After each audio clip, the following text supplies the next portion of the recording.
and thank you for coming to the Policy and Scrutiny Committee for Neighbourhoods and Regeneration. We'll get started and we will try and get through the agenda reasonably rapidly. But there's quite a lot on the agenda. So all I can say is buckle down and watch this space. There is a slight change. I believe that we've had a request to move the waste item forward. Is that correct? And that's fine. So that will appear immediately after the highways and PFI consideration. Okay, we have no changes to the membership of the committee, and I believe that we have apologies. In fact, I know that we have apologies from Councillor Lever and Councillor Beston. And Councillor Lever may be able to join us later, but at the moment we are fully quorate, which is really pleasing to see.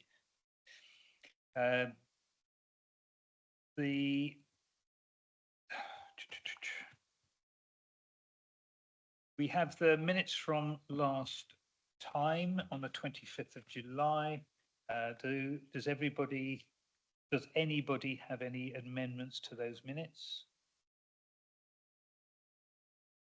Move acceptance. Can we have a seconder for that? Thank you. And everybody in agreement? Yep. Thank you very much.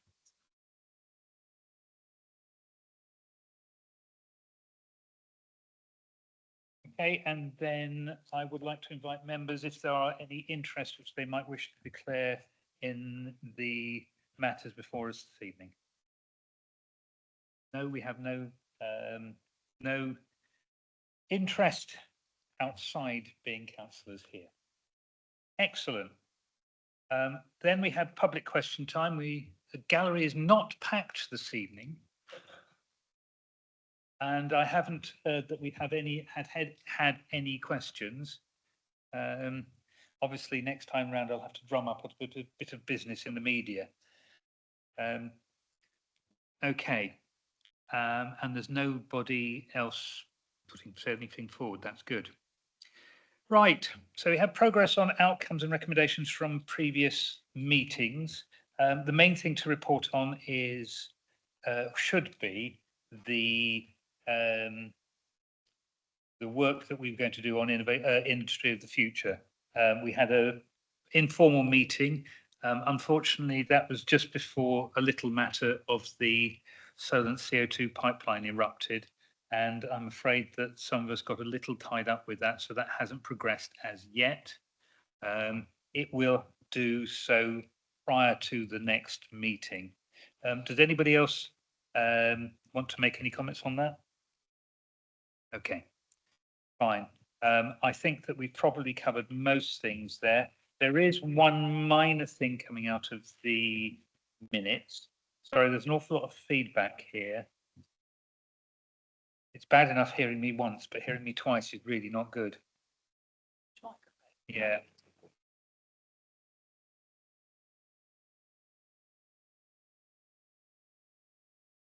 Is that better? Yes, it is. Excellent. Okay. Right, so there was only one thing which we haven't commented on, which is the regeneration strategy. And we were hoping to get a report. I haven't seen anything come out. Can I just ask the Councillor Jones-Evans whether there was anything which has come out recently which I've missed, or?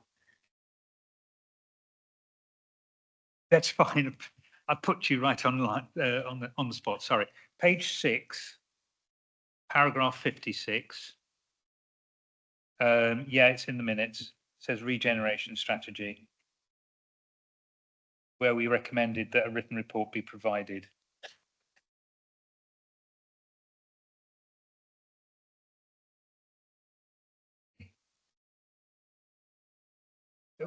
We're in such a state of flux at the minute regarding our funding, for instance, shared prosperity. There's still some discussion with government about other funding streams we've got forward. It's all very well looking back. We need to look forward as well and how we're going to deliver our strategy. So I think until the government have been really clear about how they're going forward. For instance, yesterday a leader was informed by the LGA. They've written to government to say we need a 1-year extension of UK shared prosperity, because this underpins a lot of our work. We're doing a lot of place-based regeneration strategy. So until the government makes some decisions, we just don't know what's happening. So that's my update as far as it is. It's not helpful. I guess we thought we would have known by now. I think everyone's waiting on the autumn statement because there wasn't much clarity coming out of the conferences last week, or the week before, sorry. So yeah, I mean, do you want me to do an update on work I'm doing at the minute? No, just regarding that. That's fine. Well, it's just on that at this stage. I suspected it might be something like that, and I appreciate that I think we all appreciate there are a lot of pressures on the council at the moment, given all of the sort of many things which are sort of half-heartedly coming up at the moment. Can I make a request that if we want to keep it, if the council feels able, we could get a relatively short report on what we said here, which is the successes and failures of the past regeneration strategy, if that would help, and maybe we could table it for the next meeting. Are the rest of the committee happy with that? Yeah, I mean, that would you purely want us to reflect on the past. That is correct. Yes, very much so. We will obviously deal with what's happening now and into the future. But as you say, at the moment, it's so much in flux. Yeah. That really what we were trying to do last time was reflect on what had happened. And of course, I understand that, with the loss of most of the regeneration team, that made it very difficult. But it is a question of trying to figure out how successful it was so that we as a policy and scrutiny committee can go, okay, so what are the learnings from this? What are the things that we'd like to consider about it? I've not made myself very clear. I'm sorry. No, I'm just wondering that the value of that, because we're such a different place from when we did 2 years of getting the regeneration strategy up from 2017 2019. We're still working to that, but we've got the team is completely different now. We are a smaller council, and as we know, regeneration isn't a statutory function of the council. However, we're doing our best to continue with really important elements of that. So it's really hard to look back and go, okay. But from the committee's point of view, we were very keen to look back so that there'd be learnings going forward. And I think that is still important, notwithstanding the changes. Yeah. We have gone through quite a significant amount of expenditure, and this council needs to be held to account as to what happened with that expenditure in terms of successes and failures. So if we could see that. So you're looking for an audit there, you're looking for an audit approach to this rather than a sort of more of a narrative approach. You're looking for forensic. We were quite happy to do the forensic analysis if we have something in front of us. Until we have something written in front of us, it's difficult. So I'm just trying to ascertain, because if you're looking for a financial, the investment has gone, financial investment, and you want that kind of sits with audit in a way, doesn't it? Where we've got the skills, and that can go, because everything gets audited by our internal teams as well. So is it particular projects? I know we gave a big overview last time. We gave a big verbal overview of what we have done. Because it's like Sandown Town Hall, for instance, that's as part of our strategy, actually probably more in this administration than past, because I wanted to look at some of our our buildings that were in dereliction, and this, unfortunately, Sandown Town Hall was in that category. Very important building in Councillor Ward's ward, and we managed to get £3.1 million of investment for that building, and we're doing really well with it, and it's all going to be the investment finishing by. So what I'm trying to say is, I mean, how do you quantify the amount of work that went into getting that money in? I'm just trying to struck as regions. It's not a straight line. It's never a straight line. No. However, what we face is that we had a regeneration strategy. amended, changed, all the rest of it. But we had a regeneration strategy, and at the moment, we don't have sufficient information as a committee to be able to scrutinise that properly. So I'm quite happy if there are limited figures available for that sort of thing. I don't think the committee would object to, a relatively straightforward narrative approach, but we have nothing written. Therefore, we cannot scrutinise. And it is important as a committee that we do scrutinise those things. So what I suggest is that at the moment, we don't have anything that one way or the other, your team, the team in council, get us something. If that is short, we're not looking for a 56-page document, because I could talk about the skills document, which comes up later, which came out of Hampshire Chamber of Commerce, which is 56 pages of complete gobbledygook. We're looking for something short, which we can then look at and then scrutinise to a limited extent, as far as committee members we can. So can I leave that with you for the moment? I think I've got more of a sense of what Okay. you're looking for. But yeah, we'll endeavour our best within our resources to get you something, of course. I'm very grateful for that. Thank you. Sorry, apologies, Councillor Quirk. There's some really good stuff. You mentioned the town hall in Sandown and the money that's coming in, but the planning permission that's granted for the town hall in Sandown isn't consistent with the thoughts of what might happen to it now. I think it would be very useful to know not just that we've got some money coming in, but actually what we're intending to do with it, and what sort of timescale we're intending to actually develop that on, because that's the sort of thing that we should be scrutinising. Thank you, Councillor Quirk. Councillor Ward. But perhaps if I could explain to Councillor Quirk. Actually, I was briefed about the town hall, how much money we've got, what we were going to do, and things like that. So I'm in the picture, of it wasn't the grand scheme we had hoped for originally, but at least it's moving now. And we've got to be grateful for that. Julie's kept me in the picture, so has Laura. So they are trying, if I can put it that way. Councillor Quirk. In which case, that information is probably there, but actually for scrutiny, it needs to come in front of all of us, not just you. I think that shows, thank you, Julie, that, thank you, Councillor Jones Evans, that you have made every effort to involve members and local members as far as possible. But it is a point for the committee that we have to look at these things properly. And until we do, I don't think we've succeeded. So, but we'll leave that with you for the moment. And if we move on, I'm sure there'll be further thoughts coming out about all of this. Okay. That was the only thing which I think we need to deal with.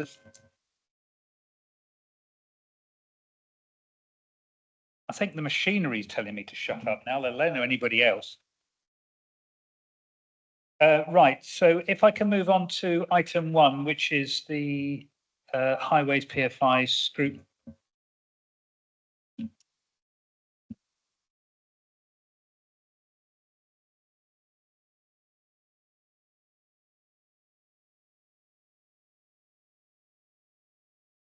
Right, shall we try again?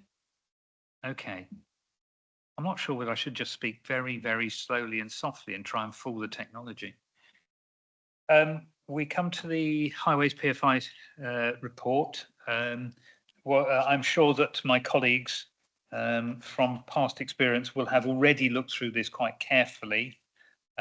What I would like to do is leave it open to the members of the committee to speak. If there are additional points which I feel need to be asked, then I may add something in at the end, but I would like to start with the committee members, because highways PFI obviously is something which matters a great deal to us.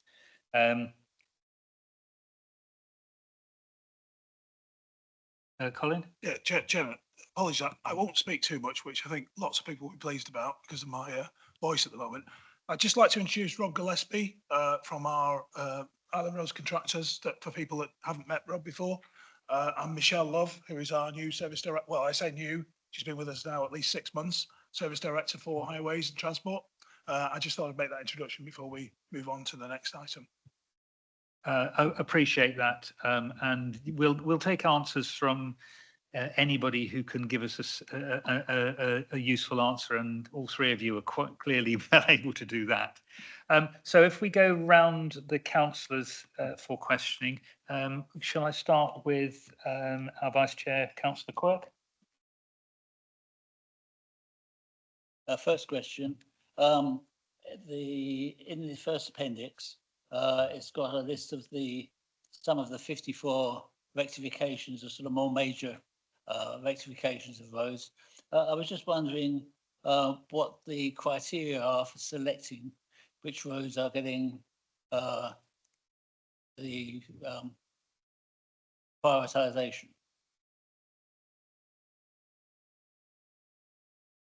Good afternoon, councillors. So I think you're referring, Councillor Quirk, to the rectification programme that was instigated a little while ago with regard to some of the works where the investment has already been made and some defects then appeared in the short term on those works, which is regrettable, but sometimes happens.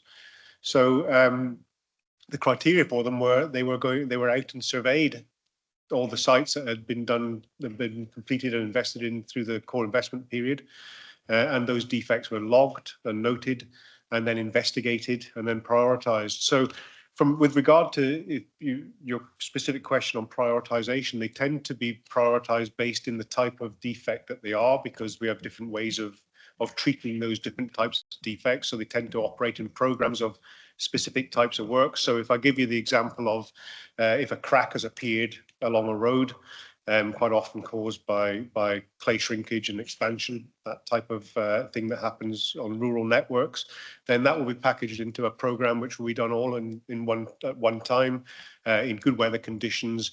And for instance, I can't recall exactly when the programme was, but a large volume of work was done on many roads to seal the cracks. And there's another programme beginning on that, either we hope by the end of the year, if not the first quarter of next year, to carry out another programme of that works. When we are looking at areas that have got problems on them from a deep-seated failure, quite often caused by maybe some washout from apparatus or soft clay spots, then those take a little bit longer with a larger team. So they will again be programmed together. And most of this work is done, we call it the shoulders of the season. So you'll have noticed in some of the papers for the committee that we seek to not do very much work during the holiday season. So most of the work that Island Roads do, the big programmes, will sit outside of that. So from end of February through to the middle of May, June, and then cease for the summer months and then start again around this time of year. So for instance, the rectification of defects on those previous investment works are carrying on now with some deep treatments. But coupled with that, there is also the annual investment programme of about 25 sections of road around the island, which have been completed now as well, and teams have arrived on the island to complete that work. So the prioritisation is basically is more on the type of work that is involved. And of course, we will always try and be efficient by grouping them in geographical areas as much as possible, while also trying to manage the road space and not clutter up, if you like, one particular ward or one particular community for a longer period of time, if we can move around and, however, whichever way you look at it, share the joy of work being done or share the disruption of work being done. Sorry, that sounds a bit paradoxical, but is there anything else? Sort of going on from that, the original PFI documents required that the work be spread over all sorts of areas that the island on all levels of road. I wasn't a member of the council then, but it actually seems more sensible to try and keep your arterial roads flowing properly. But how does that stack up with that original contract of what we're actually doing? And have we changed it in such a way that it's more sensible? The requirement to spread work evenly around the districts is not part of the post-core investment period requirement. But of course, as I've just said, to try and reduce the congestion in different areas, we will try and spread our work around. And also, I think that's good for communities to see that each district in the island is receiving equal treatment from Island Roads and from any other provider. So we do try to spread that work around. I'm sure in your individual wards, you all believe there isn't enough being done in your particular areas, but we do try to arrange that so that everybody sees activity. We're also required to keep the roads and the footways and the car parks in all of the districts above a level at all times, above a condition level at all times. So that will generally, because all the work was done in the core investment period in that way, it will generally mean that that follows the same pattern. But it is where the condition of the roads and the footways and the car parks require it, is where the programme will be going now. And one comment, Island roads take a lot of stick a lot of the time. But I reported a degradation of an already notified pothole yesterday that was becoming really seriously dangerous. It's filled today. I am very impressed. I'll pass that back to the team. Thank you, Councillor. If we can keep moving around, Councillor Adams. I have a question with the guarantee periods. I think Island Road overall, my experience with them, they appear to be doing a good job. Where I'm in Seaview Lane was resurfaced not very long ago, I think 4 or 5 years. And I notice already when I walk more than driving, because I don't see so much of the road when I'm driving. But when I walk, I notice defects in the road, which it seems to me for such a new surface, I don't think should be there. So what's the guarantee criteria for that? And I also notice, which probably isn't so much Island Road's problem, but I get concerns where Nettlestone Hill is another road, which is a very good road. White Fibre went down there, put their trench in for the cable. And I notice on all these repairs, and every repair White Fibre's done, I don't see a single bit of pitch where they've reinstated the road surface. And this concerns me when we've got brand new surfaces and they're not sealing them properly. Because to me, the pitch keeps out the water and the weather. And when you get the ingress of the water in the winter and the frost, this creates a gap and a void. And they just seem to be deteriorating. And we've got the same on the pathways and nothing seems to be being done about it. Thank you, Councillor. To answer each of those, I'll go in reverse. Your observation is completely correct. Joint sealing around repairs is absolutely critical to the integrity long-term and short-term of those repairs. To answer your question, you mentioned the organisation that carried out those repairs. Very early in the White Fibre programme, we had to, with the help of the council, put White Fibre on improvement notices for the quality and the safety of their works. And they remain yet still on 2 improvement notices.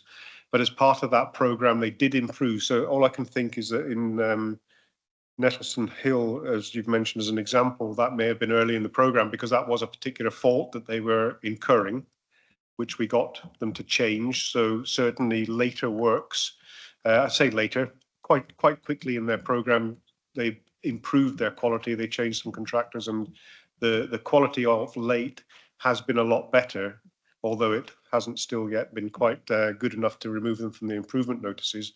You'll get me on an emotional subject now, but the condition that they leave behind is now my and our organisation's responsibility, because the condition of each of their repairs is taken into account in the condition surveys which we have to carry out on the highway network every year, and then we are judged as to whether the overall condition of the network is being met. So their quality of work is reflecting in our scores, which is an issue that we have that we need to still consider in the long term. Going back to your observations in Seaview, if there's defects, then the process as to where those get picked up, we have district stewards who will do their regular inspections of the highways, depending on the hierarchy of the highway, the classification of it. On that deems the frequency in which those inspections are carried out. So they will do that from a general inspection point of view, and they will pick up defects. And if there's a defect which needs repairing, they will program it and get it repaired. Alternatively, if a member of the public or a councillor wishes to raise a defect, then I would invite everybody to get on to Fix My Street or to email the hub in St Christopher's House and report that. And the district steward will then be activated through the reporting systems to go and look and see whether that can be either dealt with or whether it is something that we would expect and would then be picked up in the next life cycle treatment. But that's the process that generally happens. But otherwise, thank you for your observations on joint sealing. I think it's good for everybody to understand some of the things which do need rigour in order to make sure that the long-term integrity is established in these repairs. We have some work to do with white fibre yet.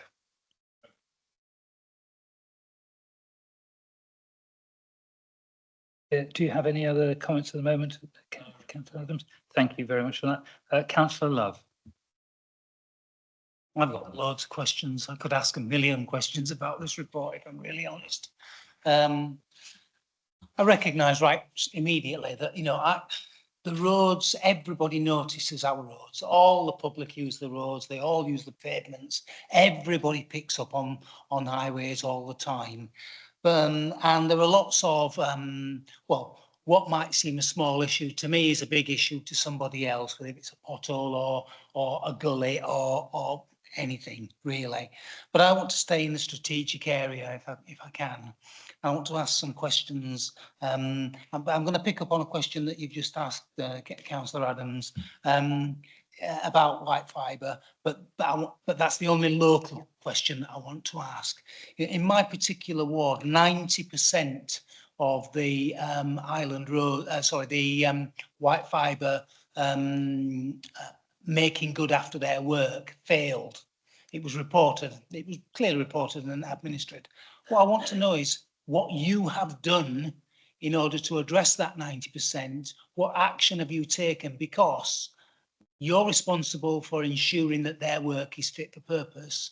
Our roads are being damaged, and I see virtually no enforcement of any of those repairs. There's been some minor bits, but it's your responsibility of Island Roads to ensure that the quality of the work that they do in reinstating them is to a high level. So Island Roads reported to me 90% failure for East Cowes. Bearing in mind we were the first cohort on the island. So of those 90%, and I recognise you might not be able to answer it today, I want to know how much has actually been enforced and reinstated to a quality which is satisfactory. Because I hear from all over the island, poor workmanship, poor work, whether it be Newport, West White, etc., from white fibre. And my understanding is, which you can correct me, is that it's your job to assure that that work is to have a high standard, because ultimately you're going to carry the can for repairing it as along with the taxpayers. So that's my first question, if that's okay. I think that's quite a substantial question, so I will pass that on to Rob to answer that, and obviously we'll come back to you, of course. Okay. Well, first of all, Councillor Love, in the main, you're correct, yes. So, you know, small element I'll add in a second. So the powers that we have under the Streetworks Act, New Roads and Streetworks Act, is there are various measures of category A, B and C inspections that we have to carry out on utility works. And those cover health and safety, the signing, lighting and guarding of their works as they do, and the quality of the works that they deliver. We have, and all authorities have, I would say, modest powers in order to fine and control where possible utility companies and the reinstatements that they do. So again, modest fines, we're talking £70, £100, £150 for overrunning their programs, for instance, for inadequate work, for core samples which show that they haven't taken the correct depths of materials and things like that. So they have to pay, first of all, on that latter point, they have to core all their works. They have to take a cylinder out of the road to show that they've met the depths. If they don't meet the depths, then they have to reinstate and repeat, and then they have to pay for all that again. So there's various measures that we can we can fine them for under the New Roads and Street Works Act. And unfortunately, most people like myself and local authorities nationwide believe those are quite lenient fines that are able to be imposed. So that has been a large piece of work for Island Roads staff to continually monitor and inspect and then re-inspect and fine and administer the works that White Fibre have done. As I said, they are on 2 improvement notices and they remain on those and have done for most of the duration of the work that they've been doing. So those are still in place.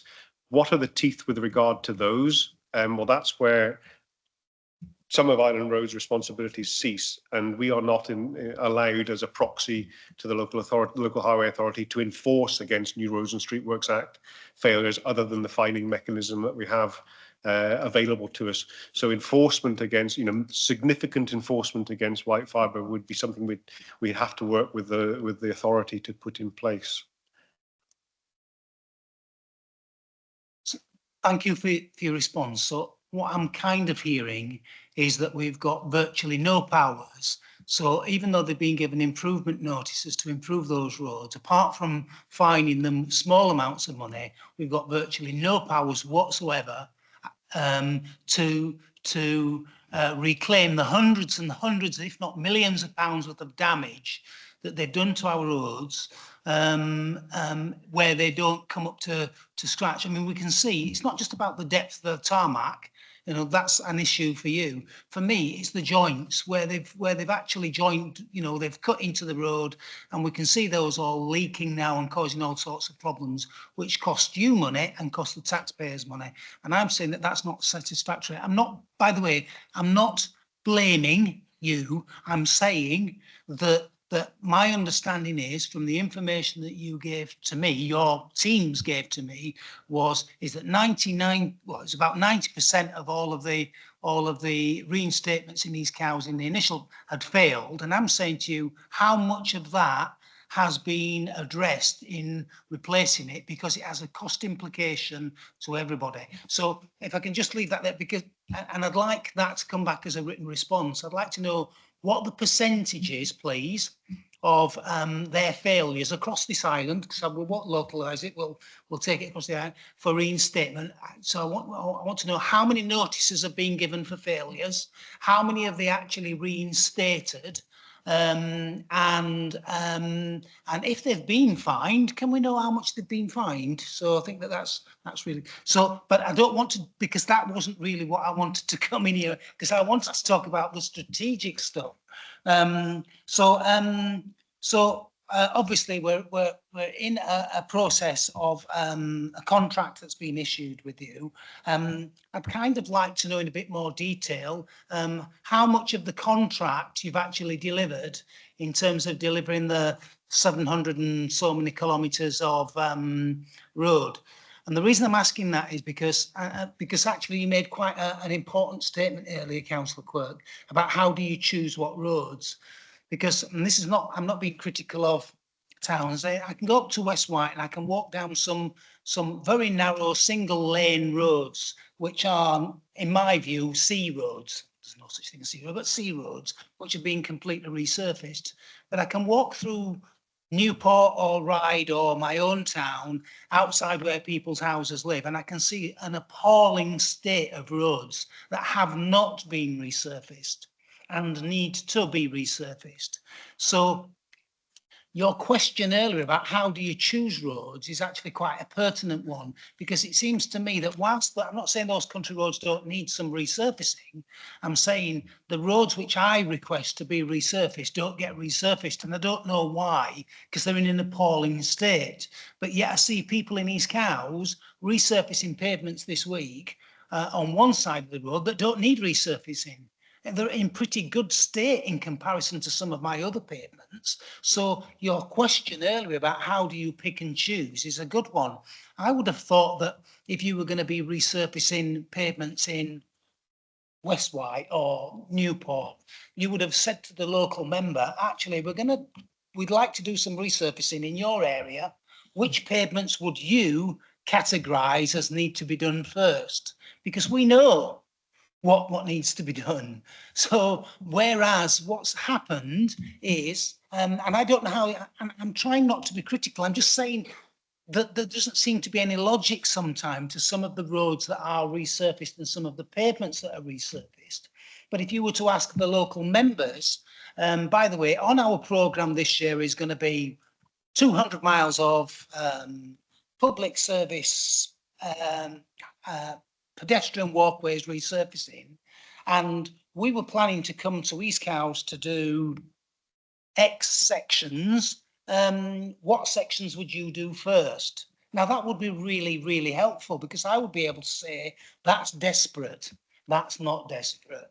And that would be really helpful. But it appears that none of that ever happens. We just get a notification saying, now I know you base that on your point system, but in actual fact, up in East Cowes, top end of East Cowes, where we're just resurfacing now, hardly anybody uses that area. It might need doing, but it doesn't need doing as much as our Esplanade or in front of Mr. Smith or Mr. or Tariq's house or whoever's house. And we need to have a bit more influence, I think, in that process of choosing where, particularly in pedestrian areas where people walk, because people have to walk. So I'm just putting that to you. So I'd like to know how you're progressing against the targets which were set out in the original. How much has been resurfaced in the targets? Are we on target? Are we above target? Are we below target? And if we're below target, what are you going to do to address that? Because we shouldn't be below target. We should be on target. So that's one question. And I'll ask my final question, and then if that's okay. My kind of final question is about actually about resolving disputes, really. And when I talk about resolving disputes, I mean resolving disputes of, there's two levels of resolving disputes. There's a resolving disputes because I complain about X, and the other is about resolving disputes in the contract itself between you and the council and other people. So I'd like to know a bit more about that, because I don't know that much about it. So I'm going to ask, how many unresolved disputes exist currently between the council and yourself, and what type of disputes are those? And this is what I call scrutiny. I'm scrutinising because I want to know that information the public want to know. So that gives us an idea about the relationship as a scrutiny committee between Isle of Wight Council and Island Roads, and about where we're going. That's why I'm asking that question. Are there any disputes which are unresolved, which feel complex or you're not able to resolve? So what's the process for resolving those disputes? So let's say that I disagree with you about this floor in front of me. I say it should be done, you say it shouldn't be done. I'm trying to think about much bigger things than this. And it's no use agreeing to disagree. We have to resolve that dispute. Otherwise, we end up in possibly potentially legal roles, legal issues. Have we entered? Have there been any issues which have led us down that path to potential legal confrontation? Because I think that that's really important to understand as a council, what the relationship is between yourselves, our own workers, and the people of the island. We need to be sure that, you know, we can talk about the nice things, but behind all of these roads are the contracts. What disputes exist, and in what kind of disputes are there? For instance, the motorway is dropping in bits and you won't do it, and because it's not your responsibility, and the Isle of Wight Council says it's not their responsibility. How do those get resolved? So I want to know what kind of results of incidents take place. And the reason that I'm asking that is because I want to understand what the risk is to this council.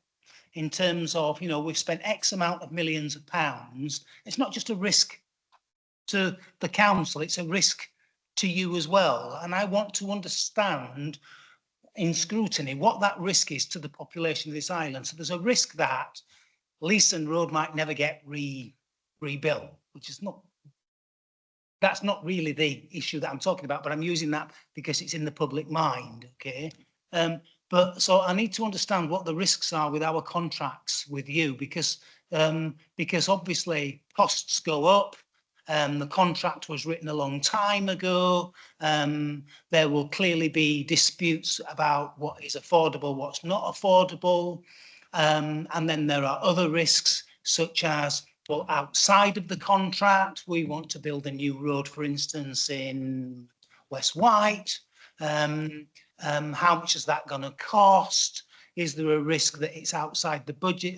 I need to understand that sort of stuff at a strategic level, because the general public want to know about the tarmac in front of them. I want to know about the workings behind that. And I think that that's really, really important to understand. I'd really like to know, are we, where we're in dispute with you about things, how that's been resolved, and how we move forward from there. Okay, so I've said loads and loads and loads. Thank you, Councillor Love. I think I just about followed the number of questions there. There were quite a lot. I know there's quite.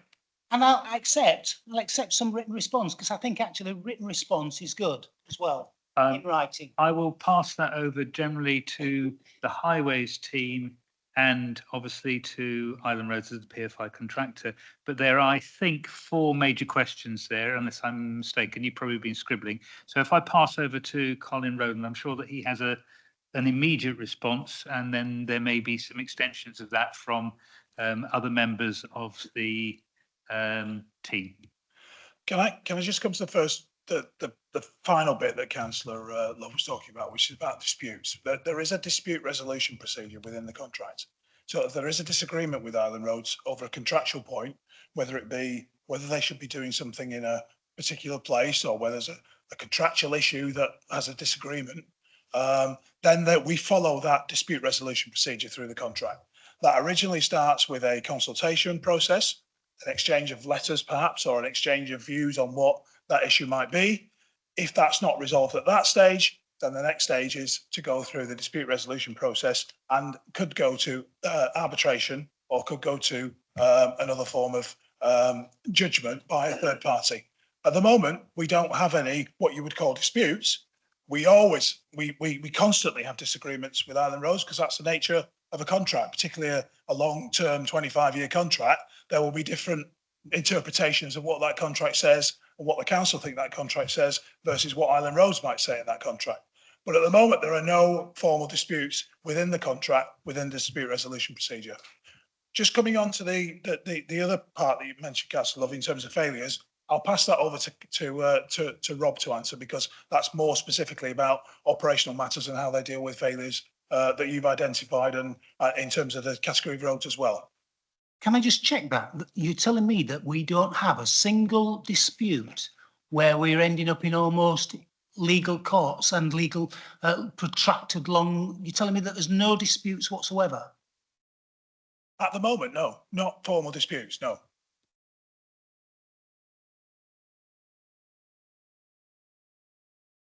Thank you for that, Colin. I find that difficult. Rob? Try to pick up. I find that difficult to believe. I'm sorry. I find that difficult to believe that this council hasn't had major disagreements that lead us to heated exchanges. Councillor Love, can I just to clarify, Councillor Love, we have had some disputes. We have had some formal disputes, as you're probably aware, because we had the conversations, if you recall, 4 or 5 years ago about certain disputes that we had with Island Roads. Obviously, they're commercially confidential in the very nature that they're contractual disputes. But at the moment, I would say we don't have any formal disputes with Island Roads. Can I ask that to be clarified? Would you agree with that statement? I think what I would say is Colin is right in terms of formal disputes, but there are disagreements that we have, and are pursuing those disagreements. And there are a number. So can I summarise? You're facing up to each other, but you haven't drawn pistols yet. I'm not trying to. Sorry. You're facing up to things that have to be dealt with, but you haven't actually taken out the pistols yet. not afraid to say that there are, and that's been accepted, that there are disagreements in the operational delivery of the contract. We are working through those disagreements. I think Colin is right in saying there are currently no formal dispute processes in process, but the disagreements continue. There are numbers of them. And finally, we have been through some formal dispute processes. So all I'm asking is that that is transparent and we know what type of incidents have occurred or discussions, and if there are disputes going on at the moment or disagreements going on at the moment, I'd like to know what those disagreements are about as far as possible, so that it's transparent and we understand what the risk is to this local authority. That's why I'm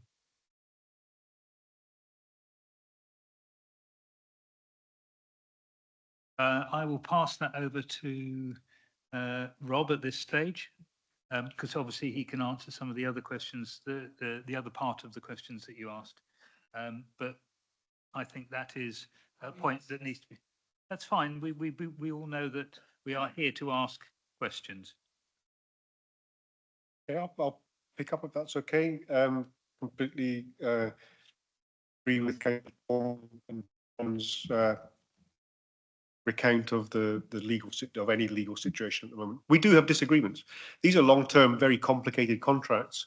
I'm sure if you ever wanted to get a good night's sleep, reading a few pages of the PFI contract would get you off very quickly. They are complicated contracts, and therefore they're open to interpretation, and different people have different interpretations, and that's inevitable in long-term detailed contracts. So we try and work through that amicably together. And as Colin's just described, if we can't get to a resolution then between ourselves, then we can use a process which gets assistance from others, put it that way.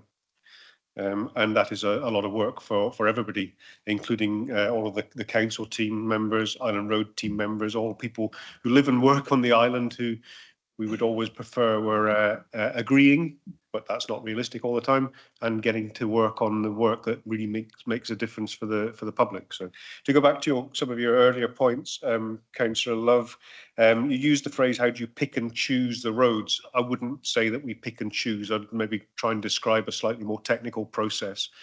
The requirements of the contract are very clear with regard to the specification for the roads, footways, car parks, bridges, retaining walls, whatever.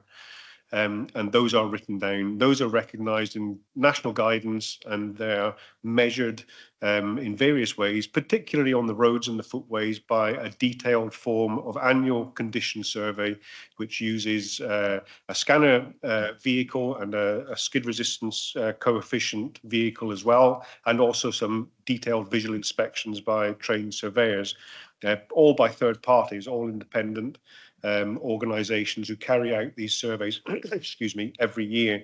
So those look at, for instance, on carriageways, they'll look at cracking, and different types of cracking indicate different things in the road structure.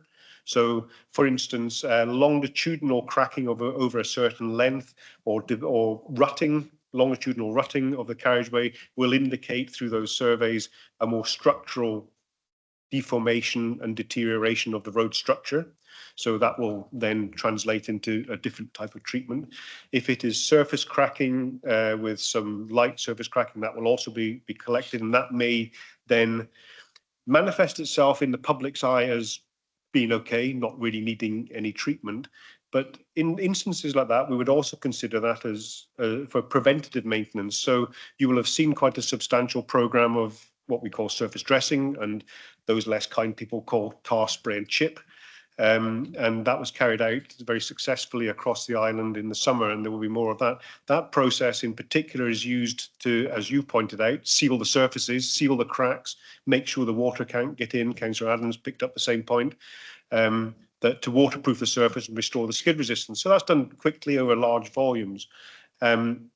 And that will continue because we're now trying to move into some more preventative maintenance for the long term, stopping the water getting in, stopping the road spalling and cracking through freeze-thaw action, which is an inevitable consequence of water getting into the the substrate.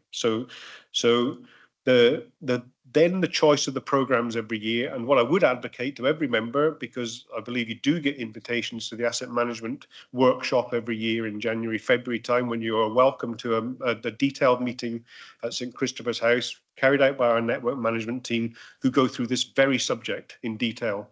I've attended most of those, and unfortunately they're very poorly attended. So I really would sincerely advocate coming to that meeting, because it really does help this exact understanding, Councillor Love, that you are highlighting this evening. And it's what looks good to this person and what looks good to the PFI provider, and the condition surveys that are carried out by others, because they are different things. I have to say they are different things. And so we have to try and bridge that expectation gap with some more technical understanding, I think.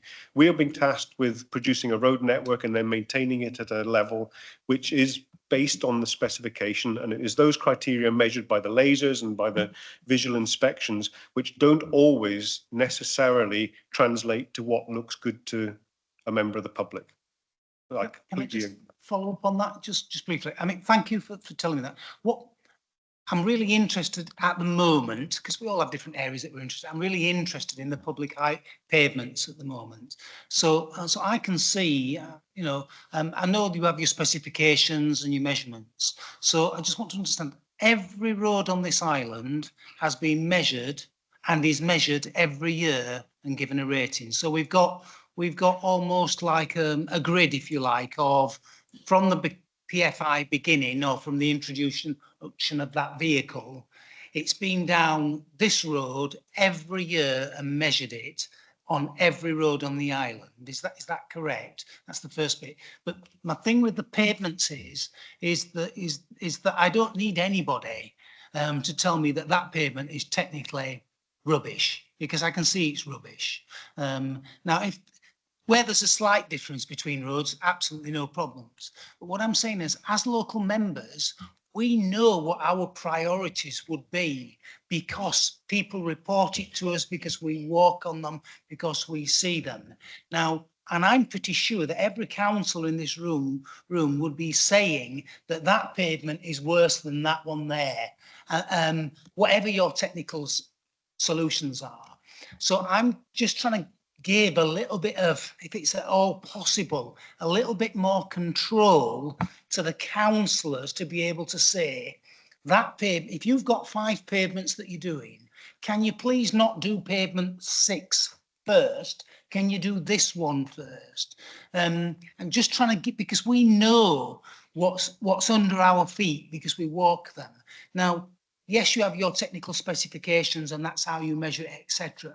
But also you yourself know what's a good path and what's not a good path when you walk on it. And if I had a little bit more control of what I could help you and raise your profile, because when I'm doing good things, I get rewarded. When you're doing good things and people see you doing good, you get rewarded. But if they see a path over there being fixed that clearly isn't as bad as this path on this side not getting fixed, then we all get kicked, because we can see that path is knackered and that path isn't knackered, or not as knackered as, sorry, technical words, I know. But that would be a win-win for you and for us councillors. That's all that I'm saying about that. But so you're saying that we have a technical specification. Are you telling me that you measure all the pavements as well with the radar thing? Every pavement is measured? I'll answer that last bit first, and maybe I'll come back to it. I know I'm giving you loads of stuff, and I'm saying that's absolutely fine. They're all good observations, Councillor. What was the last bit now? Oh, do we measure the footways? The footways are all measured by DVI, detailed visual inspection. It's a national standard for inspection and survey of footways and some carriageways. In the island, because there is an extensive 720 kilometres of footways, they are done in halves. So half of the footway network will be surveyed 1 year, and the scores from those will prevail for the following year as well, and then the next year half is done as well, mainly because of the size of the network. We've got that in graph format, have we? that we could see? Well, all the scores are there, councillor, and they then translate, and this is carriageways and footways, they translate into a single score for the length of footway or road. I'm not trying to be pedantic about it. I'm just saying, if you've got something that we can see, which tells me, without having to put you through millions of pages of whatever, that this pavement has been surveyed over the last 5 years 3 times. You see, how that helps us is that helps us address the residents' questions, because I can then say this path has been measured 3 times in the last X years, and it doesn't meet the criteria. However, we can then say it might not meet your criteria, but this path, in our opinion, is unsafe. And that's what we as a community would like to be addressed, even though it doesn't quite meet your criteria, because then you win and I win as a councillor, as well as the community. That's kind of all that I'm saying. So if you've got that data, and particularly if you've got it for every road that exists, that would be really, really helpful. Thank you. So I'm not going to ask. I'm going to be really. I'm happy to discuss with you, councillor. Of course, yes, we do have the data. It's our lifeblood. It's the way the contract is measured, and it's the way that we show compliance with the PFI requirements. That's the only way we can, because that's how it's prescribed in the PFI contract, and that's fine. So it's reported in detail every year, and the report is a high level one. It gives a score for a road, and it's either compliant or not, and it gives the score for the averages of a district and blah, blah, blah, blah, blah, against the different hierarchies. What we then use the data for is to get right into the granularity of why a road should be treated or shouldn't, or a footpath or a car park. And I would just reassure you that the district stewards, who I'm sure you all know your district stewards, do input to that process of choice. So they will know where particular roads are feature highly in the agendas of local communities or local councillors. So that is fed in, can't cover all of them all of the time, unfortunately. And then the programme is then developed to ensure that there is condition value to the contract in the work that is done. So where we do start to digress, we move apart, unfortunately, Councillor Love, is that something that you or a member of the public might think is knackered in that technical term, possibly isn't, based on the criteria of the condition measurement that we're asked to capture and we're asked to be judged by. So there is a dichotomy there. And the best way to resolve that is do exactly as you say. Bring the data. If there's a question about why that one and not that one, then let's have the district steward bring the data out to you, show you the comparisons, and then help build that understanding of what we're asked to comply with what the naked eye can sometimes see, and start to try and bridge that expectation gap, because there is one. I absolutely agree, there is one. I just think we can win if we do a bit more listening to the general public. It might not quite hit all of those data bits that you talk about, but if there was one road a year that each council in this room, or not road, sorry, let's say pavement, particularly I'm thinking about pavements. If there's one pavement a year, I could say to you, that's my pavement this year of choice for being done, because I can see it's bad, because everybody's complaining to me saying it's bad. If that was the pavement that I could get done, then at least once a year, we would all have, including the general public, a win-win-win from their perspective. That's all I'm trying to say to you, is that sometimes statistical data doesn't match with the reality of the experience of the person using it. And I thank you for that. And I said I wouldn't say any more. Yes. Councillor Love, I have never done that. I'm extremely unlikely to ever want to. You always are worth listening to at length. Councillor Ward. Thank you, Chairman. I've got two, which are comparatively easy, I would have thought. Mr. Gillespie, one of the things that I noticed was that when resurfacing was done, often there would be a patch left. And I did question why was this patch left? And it was explained to me that roads were resurfaced at given lengths. And they would carry on doing it in given lengths.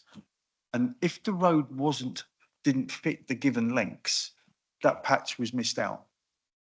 Okay, and I've got a patch in my ward, so I know it's the truth. It's been resurfaced all the way up to this patch, and it's just left, and it's been left for years. The complication is that bit of road is in bad condition, and the potholes generate there all the time. And I reported to Island Roads, and they come along and they fill the potholes. That's not a problem, but because the road is in such bad condition, the pothole reappears, the filling comes out. So my question is, when are we going to catch up with the patches that were missed out? And the other thing I just wanted to suggest or ask, and I'm not sure whether it's within your gift, you often get criticised for what the utility companies are doing. You know, they come along and dig up the road, and I know sometimes you don't know about it, what's happening, but as far as many residents are concerned, it's Island Roads again. I just wondered and I'm not sure who does the notices, whether it's highways or yourselves, that we actually make it more clear that who is sponsoring this work. That's it, a suggestion. Hey, Chair. I thought it'd be really fancy if I could have predicted the road that you're talking about, Councillor Ward, and just say it back, because that would make me look really knowledgeable about the whole network and every councillor's needs, but unfortunately I can't. Patches missed out.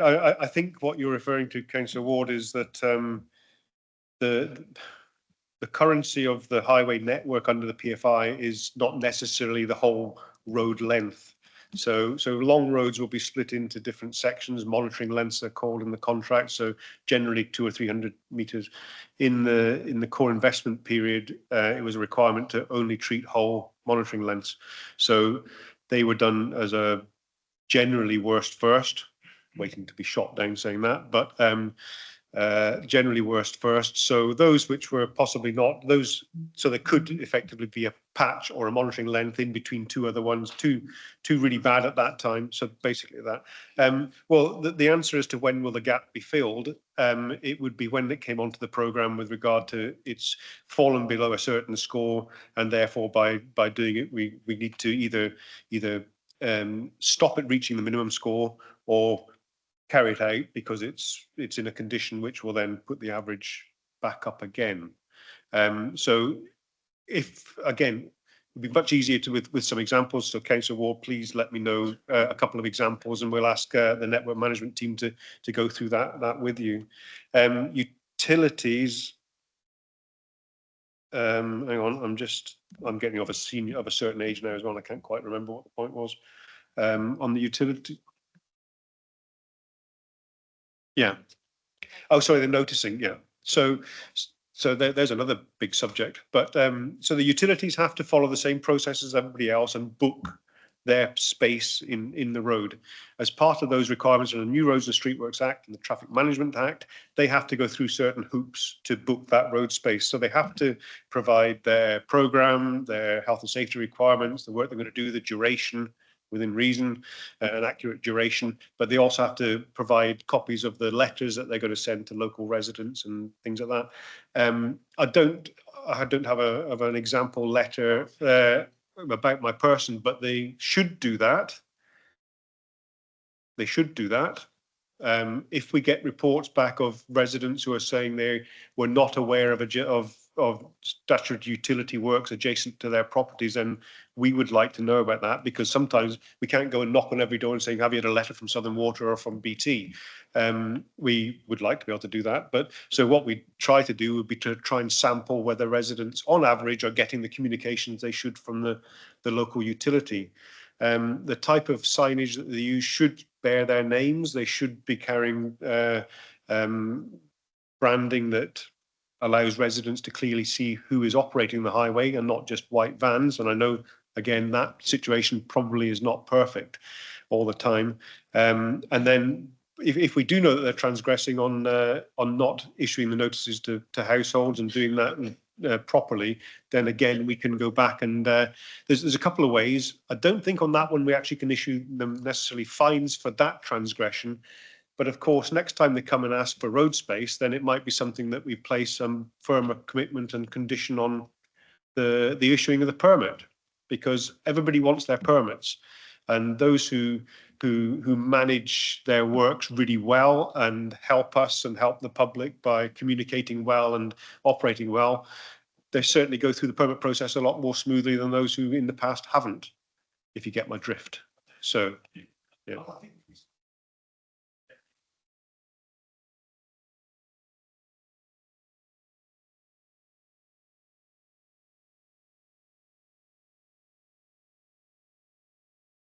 Sorry, that Southern Waters dug the road up.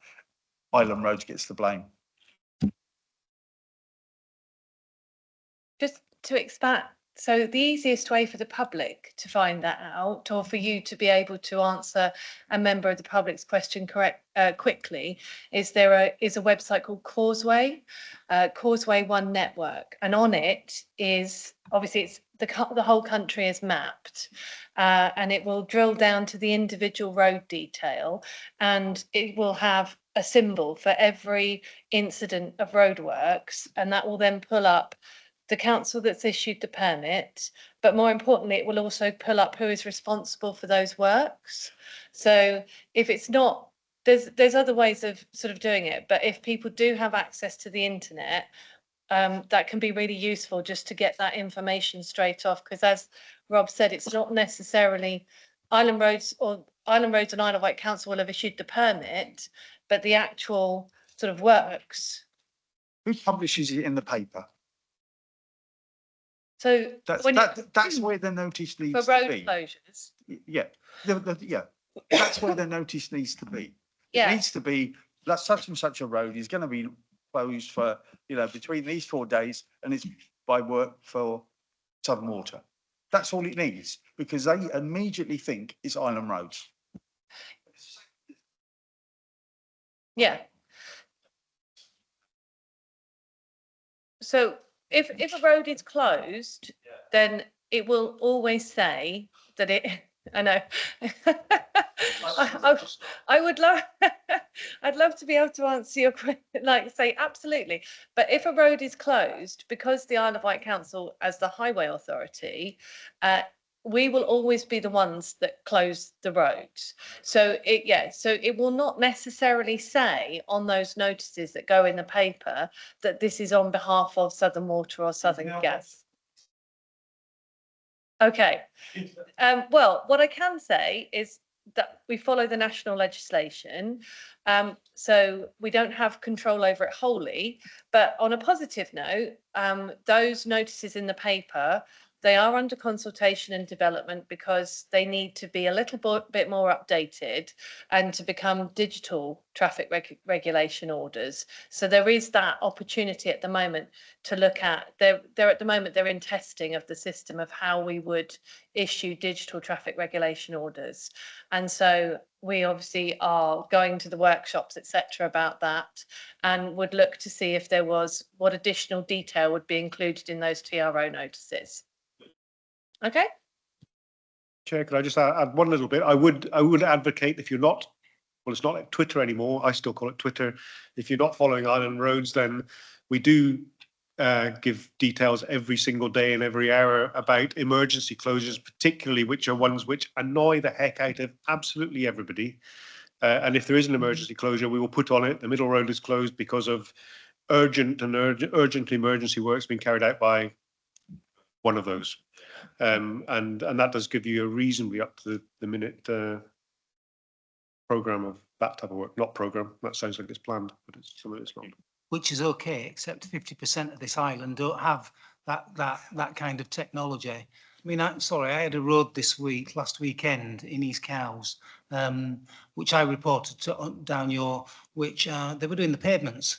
The road was York Avenue, major highway in and out. It was closed with traffic lights on one side. There was nothing, there was no holes, there was no vehicles, there was nothing for the entire weekend from Friday night until Monday morning, apart from a set of traffic lights and a row of cones. There was nothing else in that road. There was no holes, no reason for it to be like that whatsoever.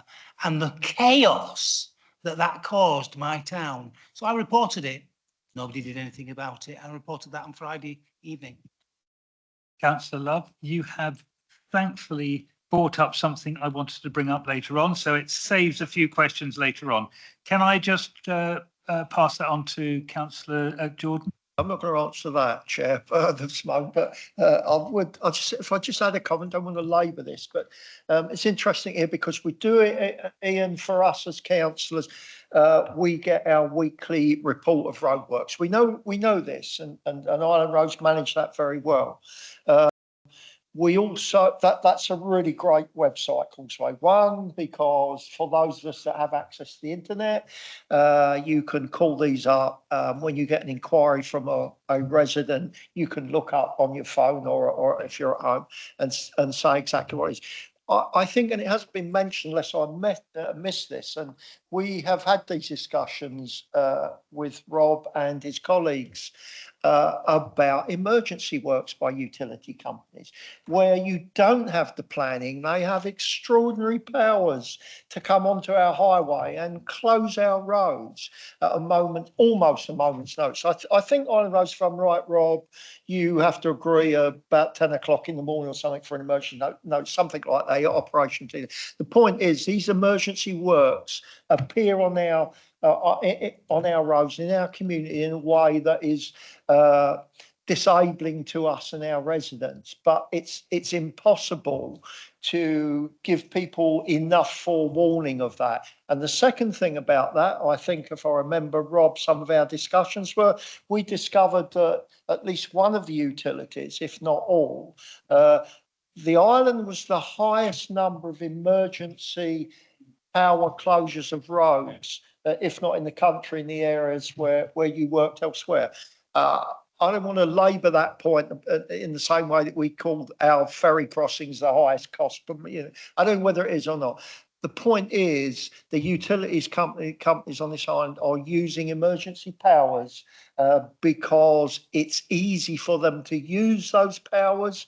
And as Rob also said, the penalties when they don't get it right are about £70 for the one instance. So you can't keep going along every hour or every day or every week. You give them the £70 fine.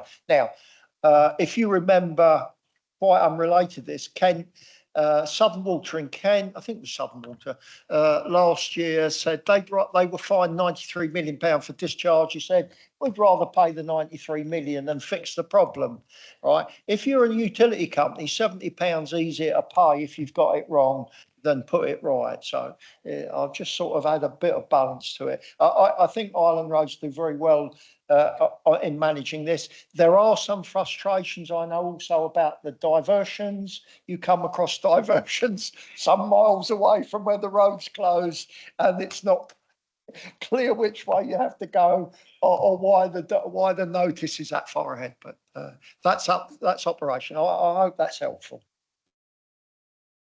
Thank you, Councillor Jordan. That is useful to see in context. If I can just bring us back slightly, I went round to all members to talk about a range of issues which we might talk about here today on Highways PFI. I will keep those particular comments short because I have a time limit on myself. It's always a good idea. But before I get there, Councillor Garrett brought up a particular issue which I think is worth exploring in terms, to follow on from what Councillor Love was saying, in terms of how the PFI contract actually works, but doesn't appear to be very logical. Councillor Garrett, if you'd like to come over here, I'm sure Councillor Ward will lend you his microphone. Chair, thank you. And I did indeed walk the particular road with you. And Ian, Councillor Ward is quite right to send a picture, so I brought some pictures. So I've only printed five out, but I'll send them down in the direction of Councillor Jordan. Send those on. So Albany Road is a road very close to where I live. In my ward, those of you who know where the Island Learning Centre is, that's the road we're talking about. It's divided into two monitoring lengths, and since I became a councillor 7 years ago, I've been repeatedly raising the condition of that road with Island Roads, in the hope that some significant work could take place. One length of it was resurfaced about 7 years ago with a substance called grit fiber. The other length was not resurfaced. So what I've been doing is reporting every year, asking Island Roads to tell me, do they anticipate doing any works on the road? Has it been put into a program? Have they raised it? And what is the data? What is the data behind that? So this is a metric that goes down to 4 significant figures. So you would expect it to be pretty diagnostic in terms of the conditions of those roads. And one length, the southern length, has had some work. I will admit it has had some work. It's had some ridges taken out of it. And more recently, Island Roads were kind enough to recognise what they called minor rutting. Now, if you cycle along that minor rutting, I think you'd have a different view of what that rutting actually is. I've tried to capture it. The camera can actually be quite flattering at times, but it is the top right of the 4 photos there. You're seeing some edging. You wouldn't want to cycle on that. I know motorcyclists in the area certainly don't want to run their motorbikes over that. It's uncomfortable enough driving along in a car. And it is pretty obvious. It goes to the point that Councillor Love was making, which is it is obvious that this road is in poor condition, and yet somehow the lasers come along and they scan away, and somehow they don't seem to see the undulations and the rutting and the ridging and whatever. So I'm concerned on 2 levels. One, do the machines work? And 2, if they are working right, are they being used properly? Because I have some doubts that they're being properly used to detect the condition of roads like this. What interests me is also that year on year, you can see one length which was resurfaced has had in 1 year has gone up significantly, I would say, in its WCCI score. I don't know why that would suddenly have happened. I'm not aware of some significant work that was done on that length to make that happen. Bearing in mind, this is a metric that goes to 4 significant figures. So something significant must have happened there. The other length, the one that has failed yet to have any work done to it, has, you can see, deteriorated quite significantly. Both, of course, managed to not be below the score of 6 that requires some sort of action outside of the averaging process that the whole WCCI index goes into. So what also was interesting to me was when I inquired about why the length, which had some works marked up, and that's in the bottom right-hand corner, why that was the case, because the residents were wondering why on earth the southern end residents were wondering why the northern end they were being told their road was being closed because the northern end was to be repaired. I get this perverse answer, really. It's not in the programme because it wasn't resurfaced. It's kind of catch-22. If you don't get your road resurfaced, your road can't be resurfaced or repaired. I caricaturize that a little bit, but what's going on? Is this fit for purpose, this method and this equipment, or is this equipment and are these methods not being done properly? Because ultimately, residents of that particular length of the road, okay, I know I'm highlighting a ward issue, but I think it is true pretty much of many roads across the island. Councillor Love gave a very eloquent discussion of that. We need to have confidence that the systems work. And I would say I do not have confidence, given the visual evidence and the physical evidence of just these 2 monitoring lengths, that the system is working at least properly. Thank you very much, Chair, for indulging me. Thank you, Councillor Garrett. As you say, we did walk that, and I was suitably surprised as well. Can I pass that over to, I would assume, Rob, yes? Of course, Chair. Thank you. Yes. Thank you, Councillor Garrett. Okay, So there's a few things in there. Your 2 questions, do the machines work and are they being used properly? The answer is yes to both of those. That would be rather flippant of me just to leave it at that, wouldn't it? So machines that are in use are we use the country's leading company in performing these surveys. They work all over the country, a company called WDM in Bristol. They have a fleet of vehicles and the process of carriageway condition measurement through these machines is something that these companies have to be accredited by an independent body using Transport Research Laboratory every year to do a health check on, first of all, the functionality of their machines, the training of their operatives, and data sets that they get out on trial sections. So when they first arrive on the island, they will go and run their machine on a data set, which is the standard data set of a road or 2, I can't remember how many on the island, where there is a standard measurement. So they will go and do that and check the calibration of their machines. Through the data that is then received, we get reports back on a daily, weekly basis from the survey company as they go right round the island, and they will be telling us where they're getting exclusions. So exclusions could be because there's maybe some water running off a farmer's field and the road is wet in a particular area, so they say that won't return a result. So those are all things which are logged, and then they are tried to be repeated during the process of them still being on the island. So there's a lot of checks and measures that do go into this process, and there's a lot of independent accreditation of the machinery and the operatives and the results through Transport Research Laboratory working on behalf of central government, who are the highways teams in the DFT, to make sure that there's a national data set then available, because these machines run all over the country. More predominantly, I will say, in other authorities on the primary road network, the motorways and A roads and the more significant roads in a local authority area, because everybody has to return a data set to central government of their maintenance backlog on or the roads which require maintenance back to central government every year. More predominantly for other councils, primary routes only, but we do the whole lot. And other PFI contracts do the whole lot as well. So we get a huge data set, which is very valuable to us. So just moving to our Albany Road, I can see the photographs. They are good photographs, and I can see the issues there. So just to give some context, the requirement is 15, a score of 15 for the roads on hierarchies 2, 3, and 4. Hierarchy 1, which is the largest and busiest of the roads on the island, is 15.5. So that is the average score in the district that needs to be achieved for all of the roads in those hierarchies in each of the districts.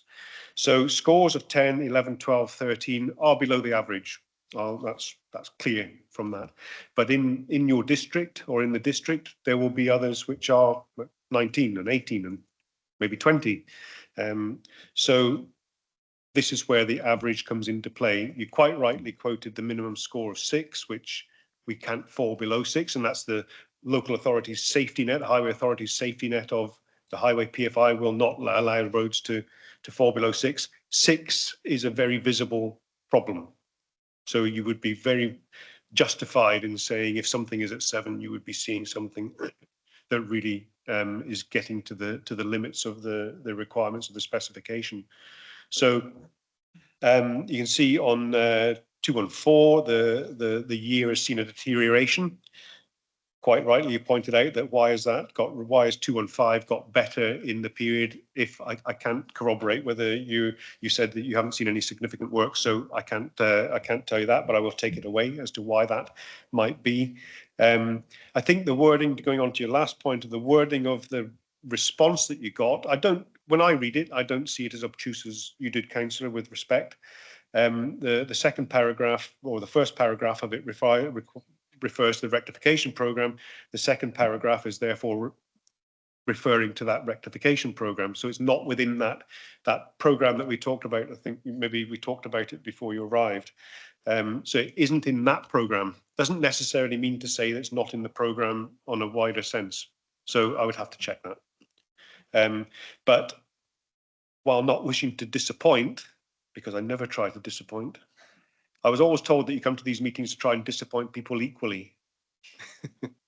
but I try not to do that. But scores of 11, 12, 13 within the averages would probably expect another few years of deterioration before they would start to emerge onto the programme for works that year. But I would suggest if we're deteriorating from 11 to 10 in a year, then it won't be very long before that returns to the programme. But of course, individual roads are important to everybody, but there are a large number of roads all across the island, all of which need some treatment at some stage. So it's always that balance of trying to choose the right ones to please absolutely everybody and then get it wrong and please nobody.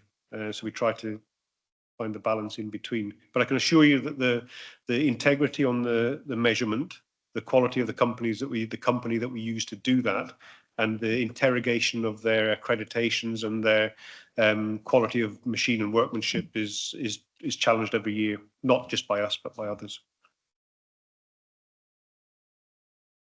Councillor Garrett, Well, is there any additional points you'd like to raise? just first of all, I'd like grateful to Mr. Gillespie for the response, and I appreciate that that there's competitors amongst all of these roads. I think it does somewhat come back to the point that Councillor Love was making, or around the ability for members to be able to input into the programme on these things.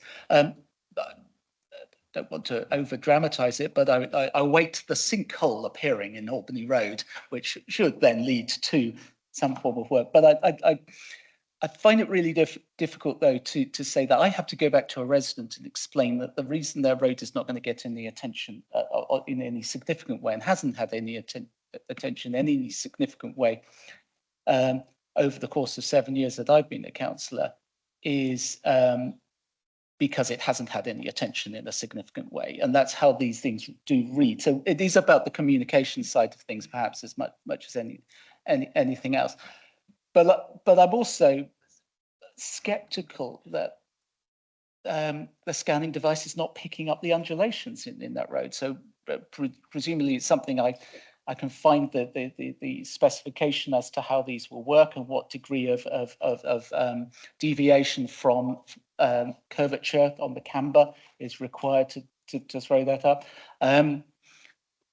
It's a long time since my father worked for a company called Vector Stone, which put tarmac on roads, but I've always had an interest in tarmac going on down on roads because of that.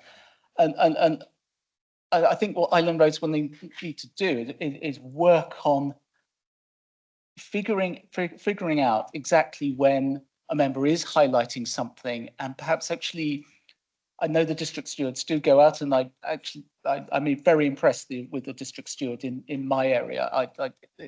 They almost seem to anticipate my reports. They are so quick. I've seen white paint go down within hours of a report. So I can't criticise the district steward going down on that score at all, or the Island Roads on that score at all. But there must be something wrong with the system that doesn't pick up this degree of undulation, or there's something wrong with the system that allows that degree of undulation and rutting to persist in our roads. So I'll leave it at that, Chair. I'll leave it with that thought. I do look forward to having my confidence rebuilt in the whole system, and perhaps quietly, maybe I might actually see some work happen in Albany Road as well. The minor rutting is due to be attended to, so let's see what happens there. But thank you for indulging me. Thank you, Councillor Garrett, for bringing that exemplar towards us. I understand that Councillor Love may wish to probably add something similar. Thank you. I appreciate as I started off by saying, roads are something that we all use, highways are something that we all use. And whilst data is really, really important, it seems to me that we've lost the human element out of this, the actual public experience of that area, whether it's a pavement or a road or not. People don't just come to me and moan for the sake of it. They come and say, because they're concerned that it's dangerous. So I have a very similar road. It's called Minerva Road, which I've been going on about, where I can see the concrete through the tarmac where it's gone and all of those things. So my question is this a case of Island Roads being completely overwhelmed by the number, the sheer scale of defects? But I really want to stress is that we keep going back to this matrix system. It goes to be this score, this score, this score. At some point, we have to listen to the community. Same with your community, Councillor Garrett. We have to listen to that community and say, that member feels insecure on that bit of road, who thinks that they might fall and hurt themselves, or that that particular piece of road might injure somebody.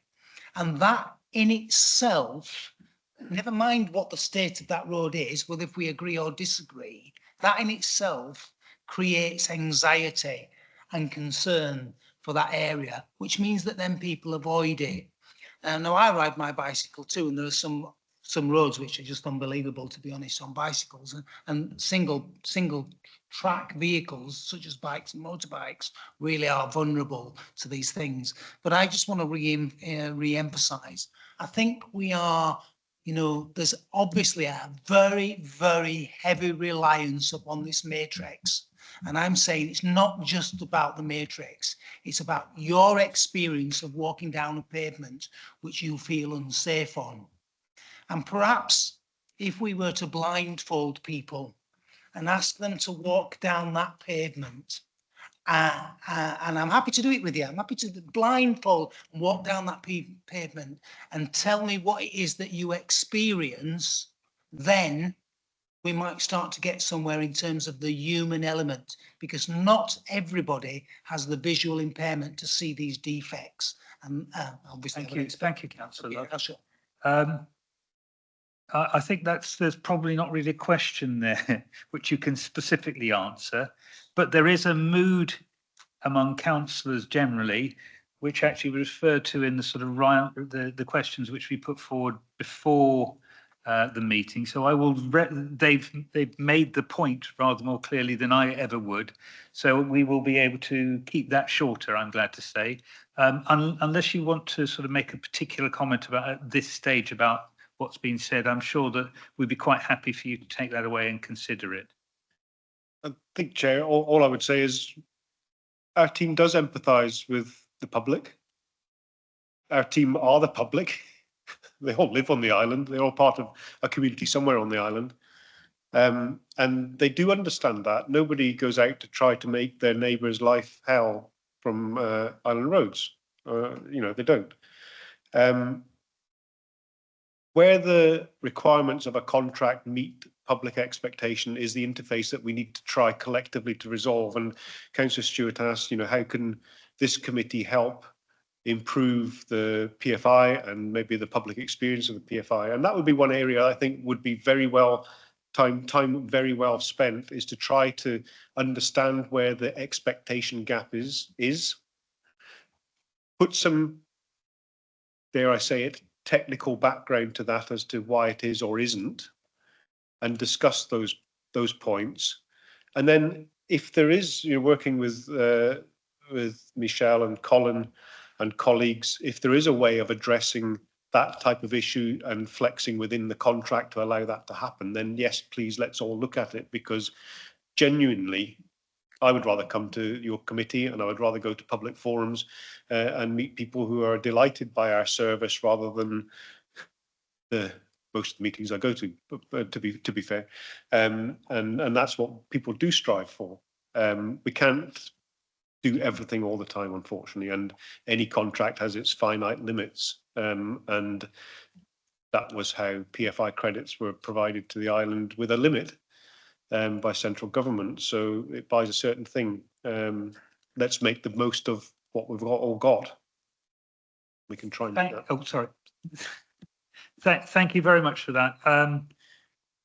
I think it's safe to say that, and I was going to say it anyway, so it's not something new. I have been travelling around the country rather too much recently, and I have been to places where I'm not sure you'd be able to take a cart over, and certainly the horses would have struggled. It is clear, and I have met a lot of island roads people, that they made an enormous amount of effort, and they are islanders in the main, and I have been very impressed, first of all, with the staff of the island roads. They put up with me for a start, and also with what they have delivered.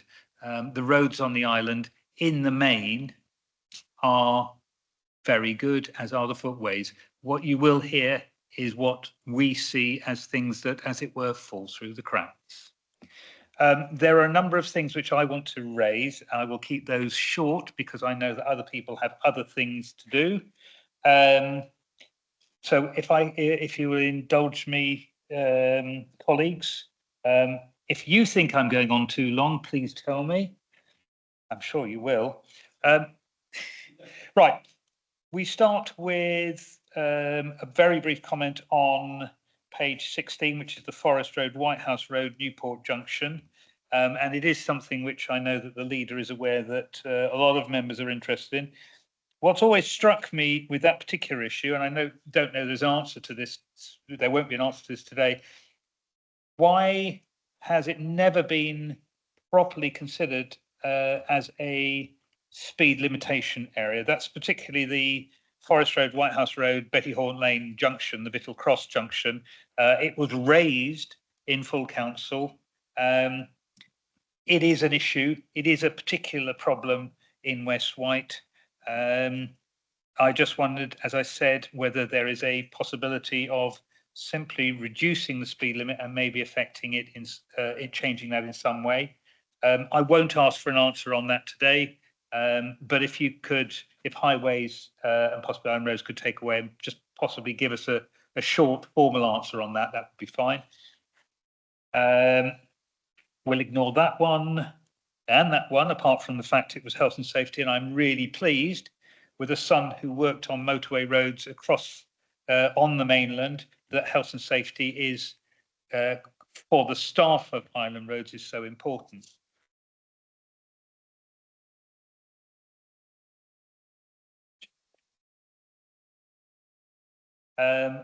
If I go to the key performance indices, this is a more specific question. One of the things perhaps in West White, but elsewhere, is overgrown hedges and verges. And obviously this time of year, we're seeing a lot of that.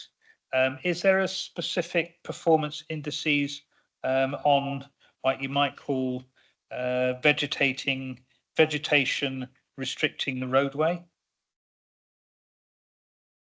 It needs to be, the roadway and footways need to be free of overhanging vegetation. That's a requirement. You need to maintain a 1.2 metre wide passage on footways particularly. So the approach that we take in island roads is to do regular cutting of hedges, which is carried out, I can't remember how many cuts a year. It depends a little bit on the turning of the seasons and how many seasons we get in a year. So things continue to grow. So that is done on a programme, and that's done by our soft estates team regularly throughout the year. Where we do come up against difficulties is where the vegetation belongs to somebody else. And we have powers under section 154 of the Highways Act to persuade and cajole owners of trees to try and trim those back. Either when we're doing work, for instance, if we're doing some footway works and there's overhanging branches, we will issue the section 154 notices at that point to encourage everybody to make them clear before we do our works. But if something is simply overhanging and is unsafe or is reported to us, or a bus is hitting it or whatever, then we will either, if it's our tree, then we will go and address that immediately. If it is a third party's tree or vegetation, we will issue a 154 notice at that point. Where the 154 notice can fall down is that somebody can refuse to do it. And ultimately we will then take other action to persuade in as nice a way as possible, because they're all residents of the island. And we will try and let them see that complying would be a good thing. Ultimately, we can't force somebody to cut their trees, so there is final sanction that we can do with the help of the authority to cut it ourselves and make a charge back to the homeowner, landowner who hasn't complied. That's a last resort and doesn't often have to be done. How often does that happen?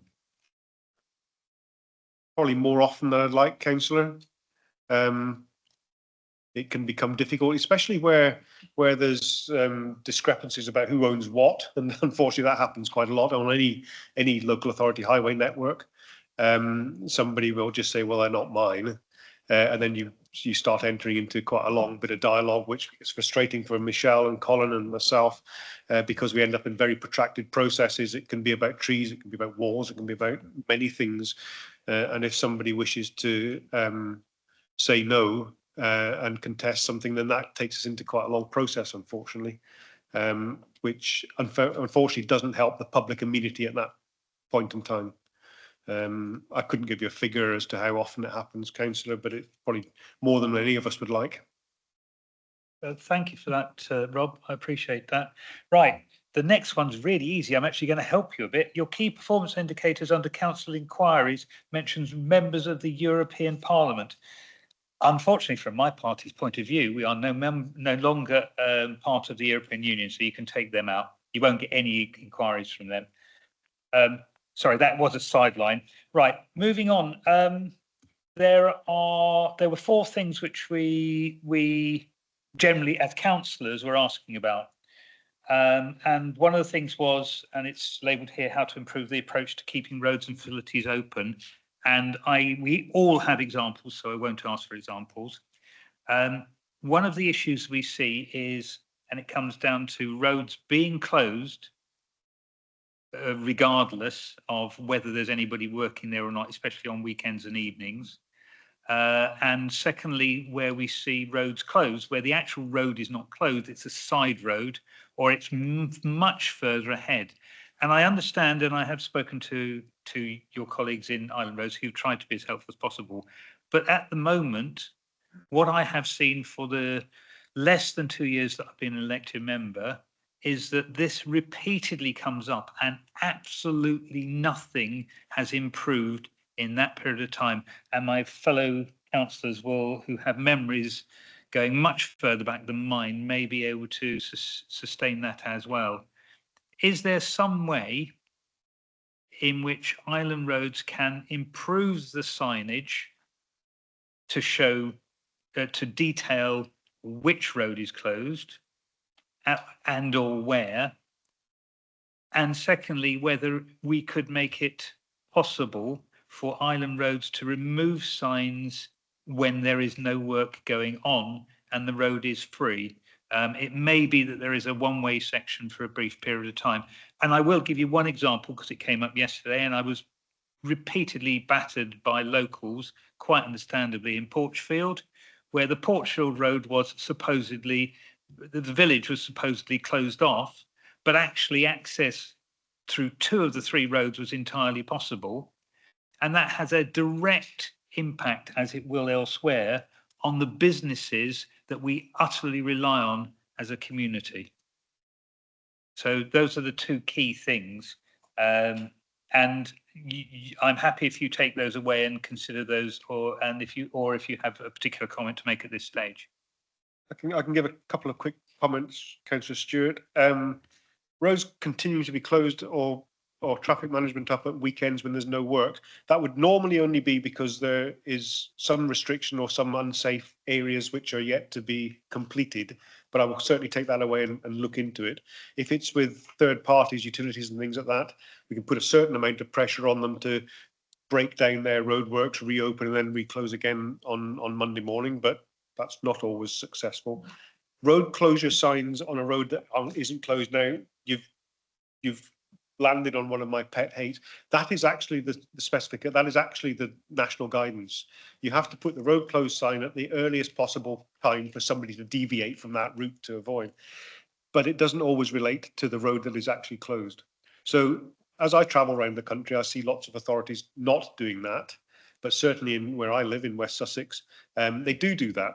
And it generally has depended on the strength to which the local authority, local highway authority, wish to comply completely with the the guidance and legislation. So how you see it like that, and it does, well, certainly it annoys my wife more than it annoys me because I have a bit more empathy with the local authority, but it does appear obtuse.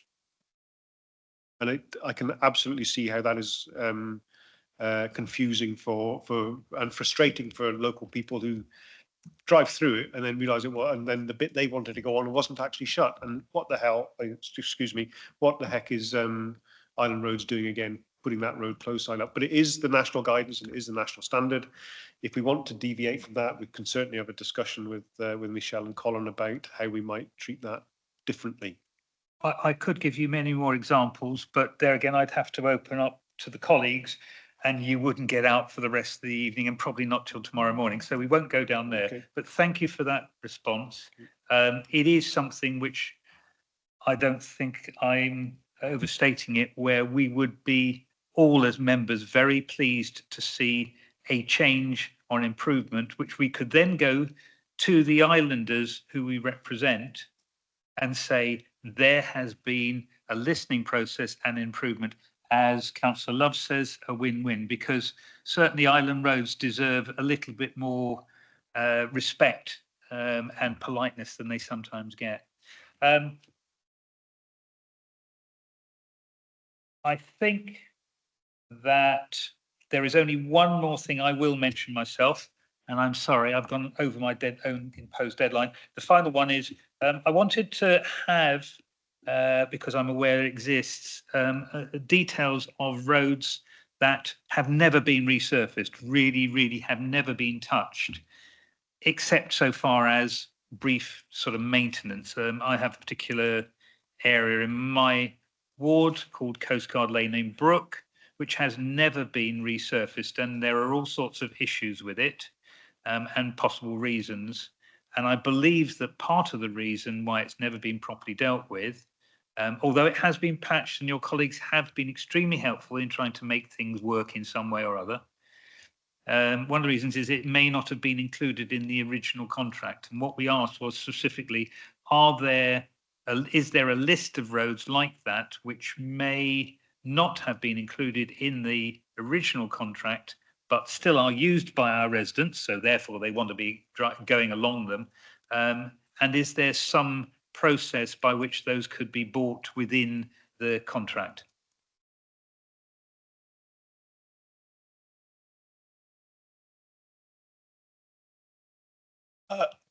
Councillor, if they're not in the contract currently, then it's unlikely that it will be adopted into the contract. Yeah, I misunderstood. Sorry, Colin. Thank you for that. That is unlikely. There are numbers of roads and assets that are not included in the PFI contract. Yes. Well, as Colin said, the potential for varying reasons of those being adopted in the contract at this stage is unlikely. In fact, from another incident on the waste, which I hope we're going to get onto in a moment, coming out of waste collection, I had the figures of 297 unadopted roads on this island. 297 unadopted roads, and that was an issue for our waste collecting contractor for another issue. So those roads exist, they're used by our residents, but they're certainly not included in the PFI contract. Thank you for that, Councillor Jordan. This particular road is an adopted road, as far as I'm aware, and one of it comes back down to what Councillor Garrett was saying and what Councillor Zubb was saying. When you see one much longer lane, and they are lanes, dealt with and resurfaced to a cycling proficiency standard, whatever surface, when you see roads like that looked after and much shorter places untouched, it's always a curiosity, if nothing else. I think the contract was written in a way, rightly or wrongly, that separated the island into 6 geographical areas, and all of the hierarchies, in essence, had to be brought up to a standard in the same manner, same way, and that essentially is what the obligation was on the contractor. when you realise that of the 812 kilometres of roads on the island, 2/3 roughly of those are rural roads, and 1/3 is roughly urban roads, or what we might describe as A roads. You will have seen during the core investment period twice as many rural roads intervened with than urban roads. Now, to the casual onlooker, that just seems a ridiculous situation to arrive at. But in defence of the contractor, that's what we ask them to deliver for us. Is it a failing in the contract? In my view, it is. I don't know how else it could be done. I don't know if it's done in other PFI contractual areas, but for us, it does seem to have been a mistake that we asked the contractor to deliver. I don't think it's the contractor's fault that they're doing that. That's what I'm saying. But yeah, I'm here defending you, Rob. I don't know. Thank you very much. Here, Rob. Working together, whatever next. Thank you, Councillor Jordan. That is helpful. I think that's the best we're going to get on that at this stage, and that's fair enough. The final issue I have, which was obviously mentioned previously, was communication with councillors, and I think the underlying point to that was exactly what Councillor Love has raised. So I'm not going to go over that again, which is councillors do actually get told by residents about issues which affect the residents. And if we have a lot of issues raised about particular sections, it would be helpful if in some methodology we could get through to Island Roads and possibly even directly to district stewards to say, this is a particular issue which has been raised repeatedly, and if in some way highways and Island Roads could see a way to actually perhaps consider those, maybe not one a year, that might be a bit ambitious, but nonetheless, it is something which we would like to have considered. And that's fine. I don't think I have anything else to say, and I do apologise. We are now several minutes over where we plan to be, but I'd like to move on to the next item. And the next item is specifically the Forest Road waste plant. And I'm grateful for the information that was provided and would like to ask the councillors on the committee whether they have any additional questions to raise on this particular issue, or whether we should go straight to a response. Then we should go straight to a response, which I presume is Councillor Jones. No, I was just saying, Chair, sorry, I thought it was a skill development left. Oh, yeah, no, we right at the beginning, we had to change the. Apologies, so I should have left then, because I knew I have to go by 7, so I better go now then. That's fine, I understand. Apologies. No.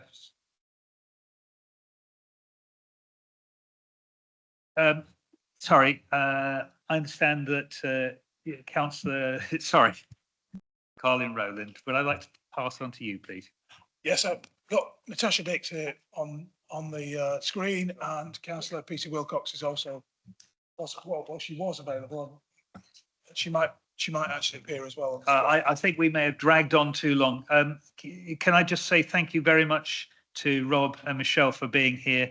And can I reiterate what I did say and what my colleagues have said as well, that actually we do see a lot of very good work being done by Island Roads and by the Highways Authority to work alongside Island Roads.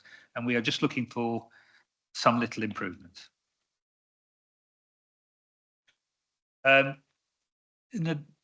She's gone. If Natasha, oh, you're here. Okay, well, let's pass on to Natasha Dix with reference to the Forest Road waste plant. Thank you, Chair. Would anyone like me to go through the report, or do you just want to move directly to questions? I think we've seen the report and we're grateful for it. And knowing my colleagues, I'm sure they've looked through that in detail, and I'm sure they will have, if they have any questions, they will raise those. Let me just get it the right way round, because I've got my papers still in the original order.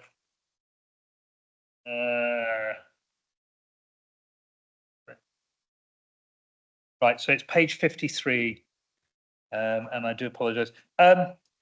So you've told us what the current situation is. I mean, I suppose the only obvious question for me is, is there a particular issue that is repeatedly coming up, which is stopping this particular plant from working on in a continuous basis? Or what, are we just being unreasonable in expecting it to work continuously for basically a month? There have been iterative issues. A number of them originally were related to the formation of the paddles within the combustion chamber and issues with what we refer to as clinker, which is cooled down metals forming on those. As many of you know, we were also had to complete the plant in very difficult circumstances. So there was a long period of time in which it stood still during COVID. So there was minor bits and pieces that have iteratively been repaired as it's worked through. Every performance test that we've got to has performed better than the last.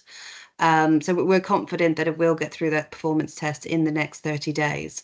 We have agreed with the service provider some minor tinkering in terms of the amount of waste volume that they need to put through the plant in accordance with the contract, as the Isle of Wight has been very good at reducing the amount of waste that we produce over the years. That sounds like good news, or was I Yes. wrong? No, that is good news. It is iteratively getting better. Okay, and I grabbed hold of the 30 days, so thank you for that. Yeah. Okay, if I just go round, because this is a comprehensive report, and we're grateful for that. If I can just go round my colleagues and just check whether they have any additional questions. Councillor Quirk? Currently getting better, but do we envisage a time in the not too distant future when it's working 100%?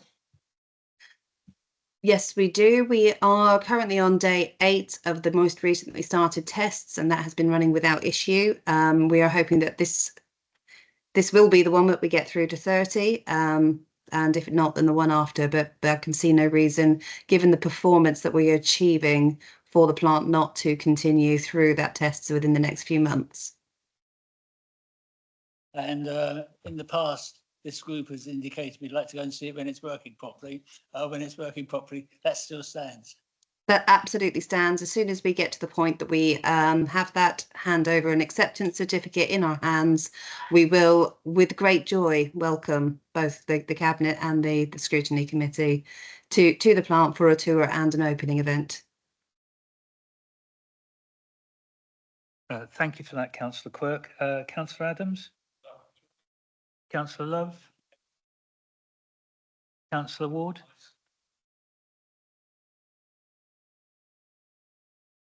Natasha, first of all, thank you very much for being so patient.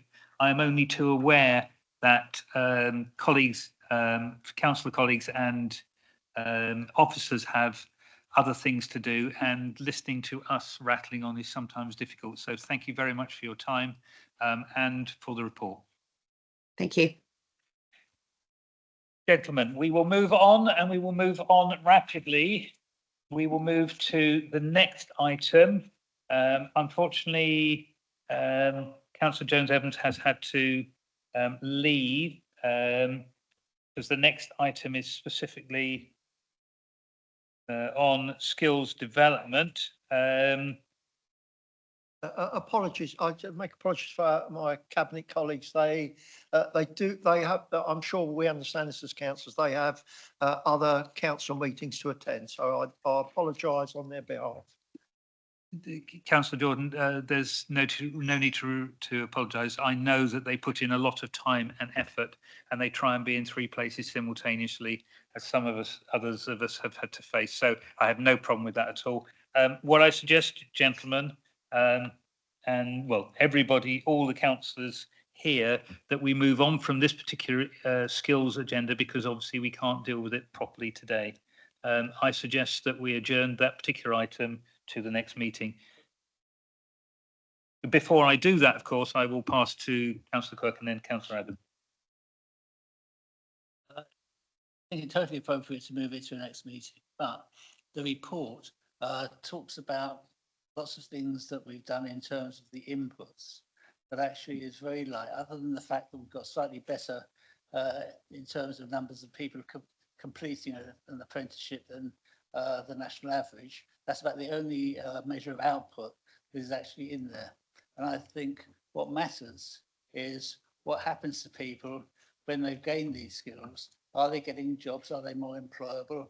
Are they getting jobs on the island? Or are they just going back onto social security? What are the positive outcomes? And I think that's the important bit, more than that we've got some money from here or some money from there, and we've done a little bit here and a little bit there.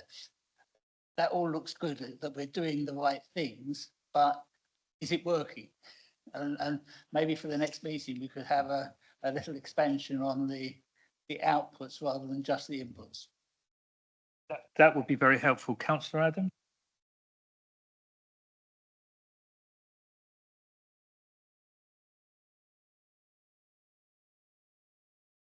Sorry, I'd like to just expand on that, but my main concern there is, as Councillor Quirk has just mentioned, it's the output. And the main thing I picked up on in here was we have many fine words and many fine key agencies working in there.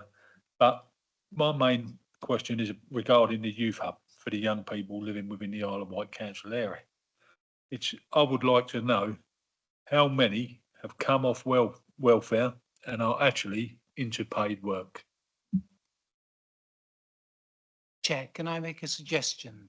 Because I think your comments are really valid. That we put those questions to Councillor Jones-Evans to come back specifically and report upon in the next meeting as well, because we obviously don't have that data and response here. So if we could go with that and say, could you please do a one-side or two-sided additional paper that tells us specifically what Councillor Quirk and Councillor Adams have raised here, and then that gives a bit of preparation for her. I'm a bit sorry that we're unfortunate we've reached a point where we can't move forward with it, but also to make sure that it's the first item on the agenda for the next meeting, if that's possible. I agree with you entirely. Councillors, are we agreed that that is the recommendation? That is unanimous, so we will ask for that information from Councillor Jones-Evans for the next meeting, and that might even make the item even shorter. Councillor Jordan, you have a comment to make, please. Just for clarity, we are talking about all the youth on the island, not just care leavers, are we? But just for clarity, you're asking about the numbers of young people leaving welfare benefits into a job. This is not just care leavers, is it? This is the skills development on the island, and it's not just for people who are in care. It's for the whole policy of skills development and what's happening. There's lots of stuff that we're doing, and the report talks about all the things we're doing, but it doesn't talk about what's happening to the people who've gone through it. Are they coming out with useful qualifications? Are they more employable? Are they going into work? If they're going into apprenticeships, are they actually staying on with the job at the end of the apprenticeship? Or do they just? Thank you. I think that's pretty clear. We'd like a comprehensive set of figures and information about the outcomes from all of these things.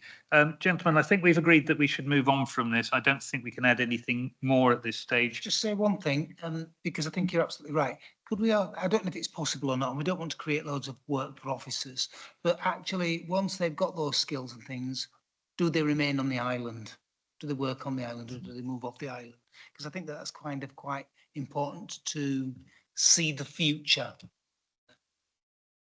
The future is keeping them on the island. I think we all agree on that, but that's a different issue. I don't even know if we've got that data. If we did, it would be helpful. I'm sure that Councillor Jones-Evans will come up with whatever material she has available. And I know that the officers in certainly the new education section have been, even if you don't agree with everything happening, have been very impressive. Right, if we can move on, gentlemen, and I say gentlemen because that is what unfortunately we are. I think I should sometimes shut up. Yeah, I looked in the mirror this morning. It's not good fun. Right, we move on to planning, and there is an update paper, and I would like to say thank you for Ollie for being here so utterly patient. I have read through it. I think that's quite comprehensive, and I think it's very clear that the council, and Councillor Jordan will tell us if this is correct, are working with the new government's approach, which has not been completely clarified, and the current draft island planning strategy to try and make sure that the outcome for the island is the best that is possible within the parameters that the government will land on us like a heavy brick if we're not careful. So before we start with this, given that this is such a fast-moving position, I'd like to ask Councillor Jordan and maybe officers to make any particular comments they wish to make, and then we can ask questions of that. Well, I'll ask Ollie to speak, but just from an administration point of view and from the council perspective, we are mindful of the guidance that we've been given and trying to progress our existing draft island plan. There are some guidelines in terms of dates at which we know we are able to submit that plan, and I am aware that there is messaging around the government accepting those plans for submission, the draft plans, but that they may require review of that plan after submission or after it's been accepted. I don't know if you want to add, I'm sure you can add lots more to all of that, Ollie.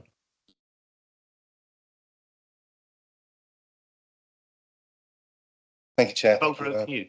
Thank you, Councillor Jordan. Yes, again, like the previous item, I won't reflect through the report, but I thought there would be a couple of points that I would just make. As you've said, Chair, it is a relatively, as far as planning goes, fast-moving situation. So there is some sort of further points that can be made further to the report being finalised and submitted. I think a couple of bits just picking up on the transitional arrangements that were consulted upon. So the headlines there, just so everyone is fully aware, is that the government's proposal is that any local plan submitted to the Secretary of State for examination within 1 month after the publication date of the new NPPF, as proposed, would be examined under the current NPPF. So what that could look like, if the new NPPF is published on the 1st of November, although I don't think that's just an example, the IPS would need to be submitted by the 1st of December to be examined under the current NPPF arrangements. And that is very much the direction of travel that officers have been asked to work towards. The best intel at the moment coming out of the trade and you know, picking up from snippets from conference season is that we might see something just before Christmas, 23rd, 24th, a little something for everyone to get stuck into over the Christmas mince pie and sherry, or very early in the new year. Interestingly, I've also read today that the Planning Minister has declared that he is open to ideas when it comes to the transitional arrangements and setting the timescale of when and how councils adjust to the government's proposed higher housing needs figures in their plan making. So again, I think it's very much that message of we're having to watch this space as government make those sorts of decisions. And as councillors, you may already be aware, a number of other local authorities have sped up their plan making process to try and get in under the current NPPF, as presumably they see those arrangements more beneficial to them. And equally, a number of authorities across the country have slowed or stopped their plan making progress to, I guess, wait and see what the government actually come forward with. So what that would mean for us obviously, we have the decision from the full council to progress with the island planning strategy. Part of that was to publish it for the Regulation 19 period for representation, and that closed in August. So we completed that part. The next part is to submit to the Secretary of State. So just a quick reflection on that consultation. We've received hundreds of representations, all within the prescribed time, and all comments are being processed to enable us to submit. And what that looks like for the team, they've worked through over 600 separate comments at the moment. And as it stands at the moment, in line with our published timeline for all of this work, we are on schedule to submit to the Secretary of State before the end of October, which looks like we should be within that window to enable the IPS to be examined under the current MPPF arrangements. I think the phrase is, we continue until apprehended or advised that we can't. So in terms of just thinking about that examination process, which we will hopefully arrive at in the not too distant future. So any of those queries, concerns, objections, or even elements of support that were raised in that Regulation 19 period are now going to be considered by the independent planning inspector. And that will include any issues that people may have raised in terms of any concerns around the process itself as well, not just the content of the plan. And we will publish a consultations and submit a consultation statement saying effectively what we've done, how we've complied with the requirements, and how we've got to the point up to Reg 19. And the inspector will consider that as part of the process. So if it runs as we hope it will, we will submit at the end of the month, and we will then effectively be in the hands of the planning inspectorate, who will then advise over the timelines and who the inspector will be. We are hearing, or we are seeing, that other authorities are submitting plans, recently submitted, perhaps with an expectation that they might get to examination early in the new year at best, and they are now being penciled in for examination hearings in November. So we will have to just simply see what PINs come back to us with in terms of the timeline. And Chair, thank you. That was just my brief update. So obviously happy to assist the committee by answering any questions if that would help. That is very helpful on top of the sort of fairly comprehensive report we've got in front of us. If I can pass on to colleagues to make any additional points which they wish to make. Councillor Quirk. Firstly, apologies for Ollie for keeping him late once again. It's to the end of the meeting. It's a bit like the QSA, good in parts, the legislation. Actually, I quite welcome the making it easier for compulsory purchases and some of the aspects around that. But the insistence on numbers and irrespective of the damage it does to the environment, I think is pretty negative. But it's what it is, and we live with it. So we maybe need to revisit some of the things we suggested in the past in terms of how we deliver. Councillor Adams. Ollie, I have a question regarding, as you know, you're aware, we're preparing our neighbourhood plan. How does this affect our neighbourhood plan? Do we need to hold fire with it, or do we need to plough on? Because I have concerns that the parish is spending a lot of money and it may be a waste of money. Through the chair, thank you. Yes, Councillor Adams, I think it's a situation that the parish council will want to consider. As I'm sure you know, there is that general, I suppose in simple terms, that general line of conformity that any plan will need to follow the plan above it. So what that will mean for us as the Isle of Wight Council is that our new local plan, the Island Planning Strategy, will need to be in general conformity with the NPPF, and likewise any subsequent neighbourhood development plan will need to be in conformity as well.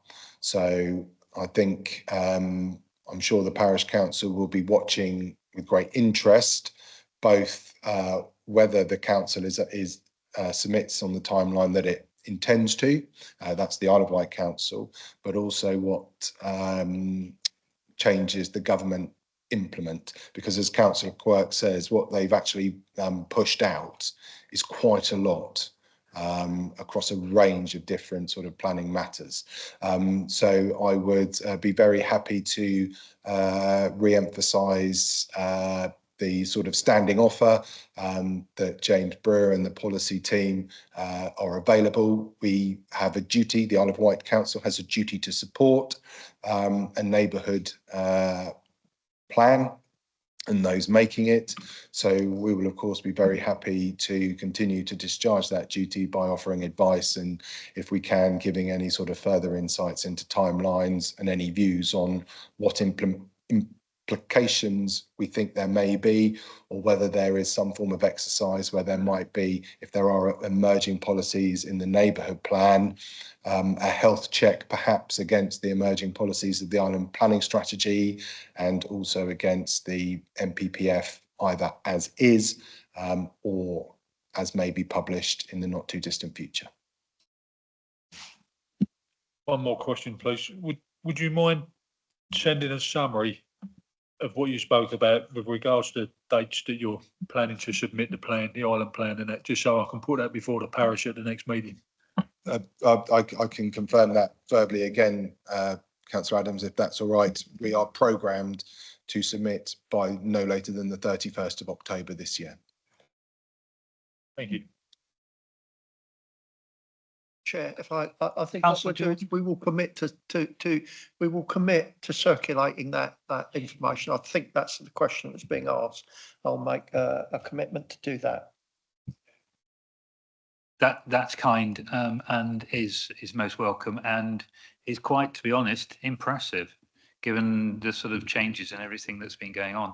If I can move on to Councillor Love, do you have a question? Yeah, just a couple of really brief ones. So thank you for clarifying that. I think Islewalk and everybody would welcome that timeline as you've described. Just roughly the process in very, very brief. This is happening, this is happening, this is happening. I think also what would be quite useful is obviously we've been through the consultation and you talk about 600 separate comments. So it would be interesting to see or to hear your thoughts about how those 600 comments have changed the submission or not, because if people are making comments, one presumes that that will have some kind of bearing on the document. Otherwise, there's no point in doing a consultation. And we're just wondering whether if you might be able to, I know it's probably impossible to do now, but group them into kind of responses. You know, we had this sort of question, that sort of question, this sort of comment.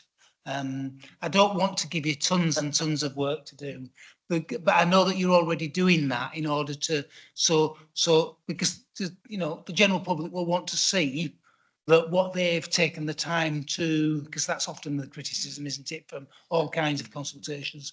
You've done this consultation, this is what you told us, and this is what we've done. I'd particularly like to see that. We also held off with our neighbourhood plan because we want a neighbourhood plan as well, but we don't think that this is the time to do it. And we're in a time of flux, obviously, and I do thank you for your report and all your officers' work. This has been a mammoth run, hasn't it? This must be one of the longest, and it's one of those things that not everybody will agree with, no matter what we try to do or say.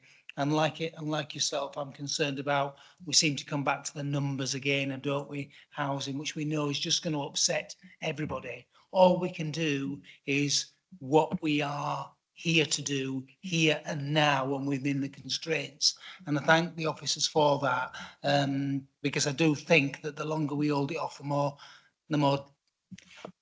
I don't know this, but I'm assuming the longer we hold off, the more likely we are to get 1,000 houses launched onto us. And I think we should not sit quietly about that. We should be making comments to government. Councillor Love, I don't think there's any doubt that we don't sit quietly. And thank you for that. Can I just pass on to Councillor Ward? Do you have a query yourself? Thank you, Chairman. I don't have a factual question. I just would like opinion, really, and I appreciate its opinion. The government has made a big noise about increasing housing requirements and things like that. And even if we submit our NPPF by 31st of October, and I have no doubt that you will, do you think they'll abide by it and not overrule it anyway? Councillor Ward, that you have jumped my question a little bit, but mine was quite specific towards Councillor Jordan, and it relates to have you been consulting and have you reached some sort of a given approach with both of our new MPs about this particular subject? Yes. That's fine.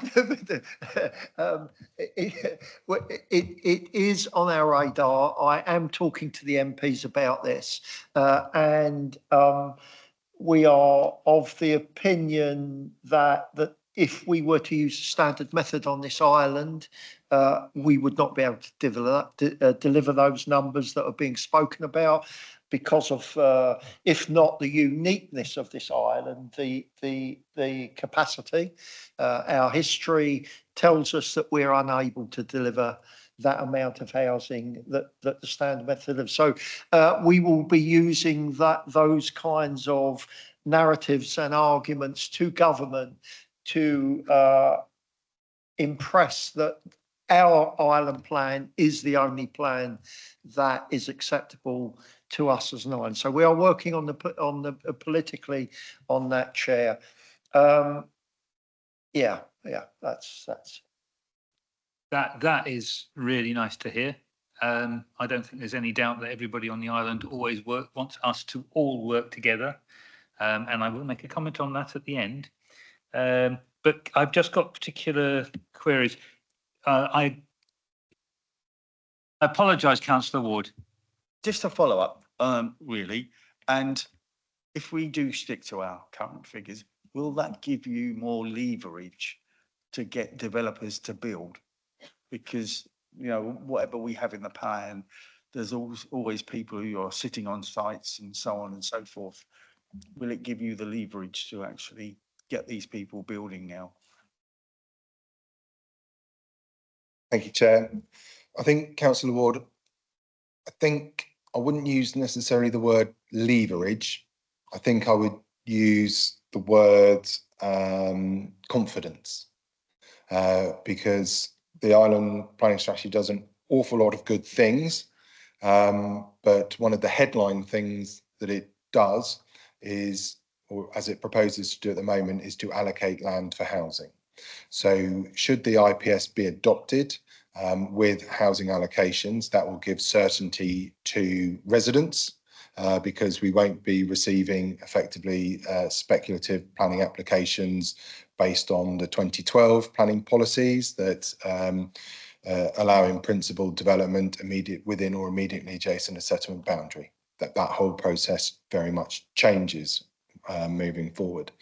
It would also give the certainty to the development sector as they look to leverage funding and work out their development pipelines. So I think if we can take the IPS in its current format, or as close to that current format as it does through the examination process, then we're all going to be and benefit from a lot clearer position and picture moving forward. Thank you. Councillor Love. Just a very, very brief one.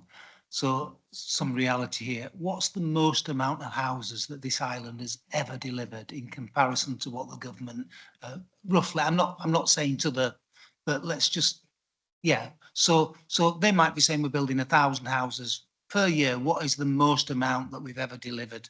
Because there needs to be some reality there. It was in the figures were in the they've been one of the many documents around this, and I get that. I'm going to pass that over to Councillor Jordan, who will pass it on to Ollie. Guest, Chair, but Ollie probably knows the number off the top of his head. I'm not have a go, Ollie, anyway. Thank you. So no pressure then. It is not an exact number. It will be a ballpark, but I will find out the exact for you. It will come as no surprise that we obviously monitor both planning permissions granted, so the number of new homes permitted, but then also the number of new homes built every year, and you can find those online in our monitoring reports. From memory, the highest number that I can think of that is featured in our monitoring reports is just above 1,000. So there is a range, but what you will be aware of, and some of the numbers that will be a bit more familiar to a lot of people, I think, is when you look at what we've done in terms of this evidence supporting the island planning strategy, we look at development chunks. So you look across, for example, the economic cycle. So when you break it down into 5 yearly averages, it becomes a bit more receptive or a bit more sensitive, I suppose. And actually that's the kind of numbers that come out around the sort of the 500 mark on average. And that's important to tell the general public so we've got some context. That's, you know, because and government as well, if you want us to build 1,000 houses, you're going to have to repopulate the island in order to do it in the first place. Well, that's entirely effectively the evidence that we're putting forward to say that look at what we've got. This is what is realistic, and actually that gives us a chance to achieve it. And then there's a whole range of other unique factors because we are an island that come into play here, particularly things like market saturation and access to skills, even just indigenous materials. So absolutely everything is predicated effectively on that. And if I may, Chair, just coming back to something that you mentioned earlier, Councillor Love, I think it's just important just to clarify, you may have picked up, I used the term earlier, Regulation 19 period for representation. So just so the committee is fully aware, this isn't a public consultation as you or I would know it in normal language. The way that this part of the process works is that everyone with their views about the plan provide them to the council, but that is what we submit to the planning inspectorate. So we will also be able to give our views on what some of those representations say, but ultimately how those representations then affect the final version of the plan, should the inspector recommend to the council that it is adopted, will be down to the planning inspectorate.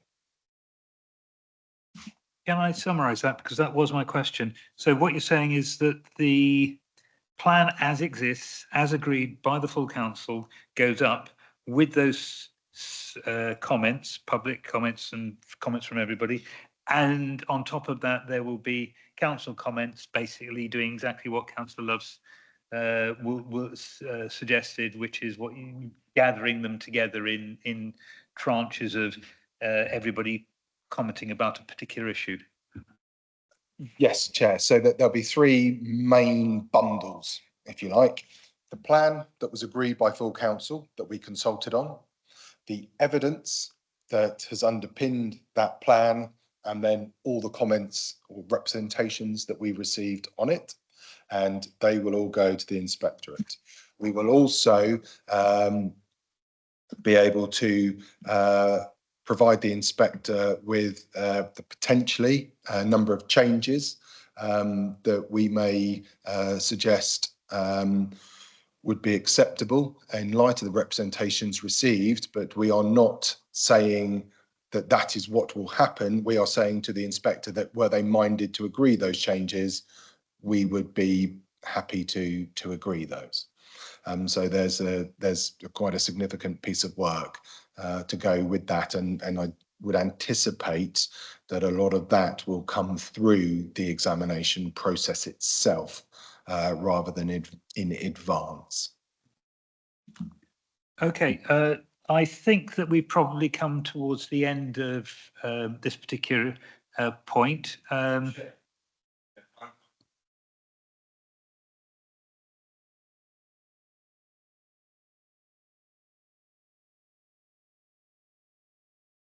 Perhaps I should, for the record, councillor Spink Thank you. has very patiently attended, and I am not entirely surprised that he has a comment on this particular point and may have a question possibly Thank you. for the council.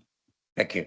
I do have a couple of questions, if I may, please. The first question really is, firstly, a statement, I suppose, and then a question. The statement is that I think most people are agreed that if our draft plan is not agreed by the inspector and we have a housing target of 1,104 houses a year, that will be something of a disaster for the island. I don't want to labour the point, but a number of things will happen. It's highly unlikely that we'll be able to meet that target. That will mean we'll stay in the tilted balance. That will mean, as planning officers have told us many times, it's more difficult to refuse where planning applications go, and indeed refuse them full stop.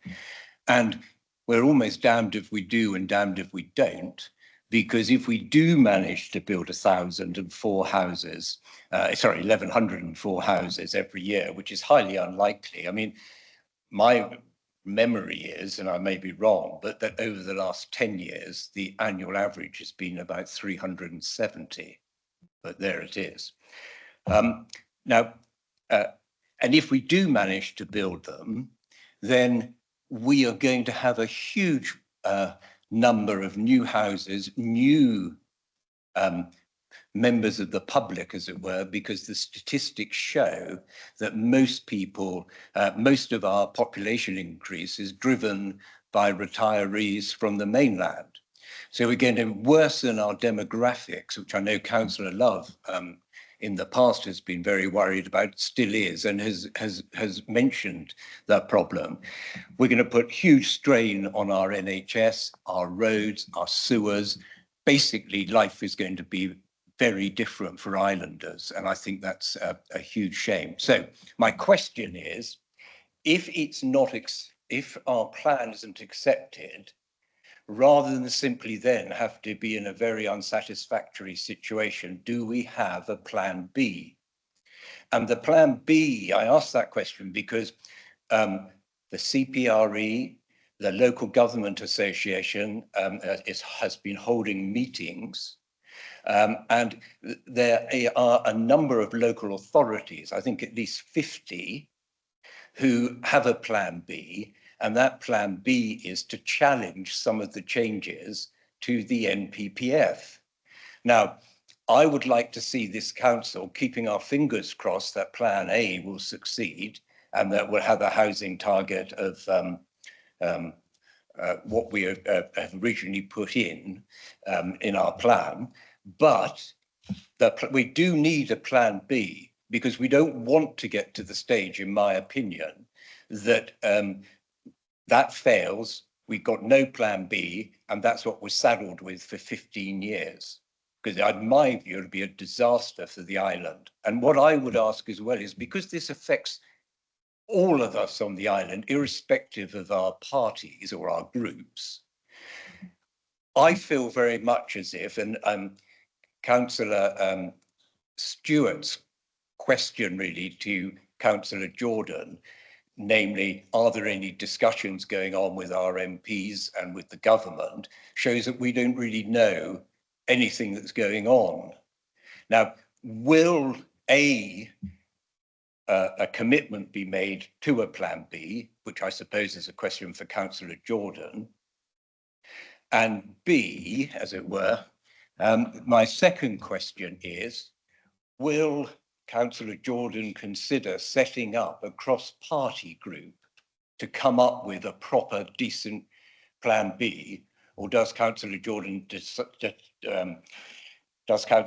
intend to keep this completely to the Alliance group and the knowledge of what's going on to the Alliance group? Thank you, Councillor Spink. I think that some of that might be out with the sort of answer that we could expect at our committee, but it's worth raising. I'm not going to paraphrase anything. Councillor Jordan, would you like to respond? Well, we're working on Plan A, and we're confident that our evidence and our approach will be successful. And at this stage, our Plan B is to argue through our MPs and a submission potentially from me, depending on how the MPs see the way forward, to government to impress that the standard method is not suitable for our island. Thank you for that, Councillor Jordan.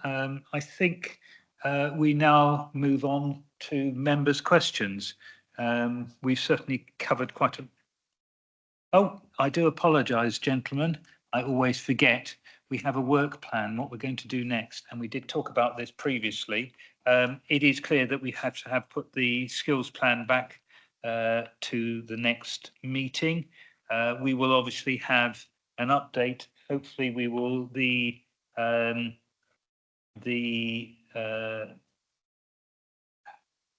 industries of the future, we will have an update on that. We will have an update on the regeneration strategy. I haven't got what our outline was for the next meeting immediately in front of me, but gentlemen, do you have any comments to make on the next meetings? I'm sure you all will. If I can, well, let's do it in reverse order for a change. Then we pass straight on to Councillor Love, please. So we haven't got very many meetings left, is my point. So we've only got one meeting left. So so we've already said that we're going to put on the item that we've skipped over. I think it's really important that we assume that the new committee moving forward will carry over, don't we? In terms of in the new governance system, right? So I'm just trying to work out what the best solution is for this committee in terms of moving forward. We've only got the one. What have we got on the forward plan that needs to come? Thank you. That's exactly what it is. If I can pass to Mel as the officer in looking after the committee.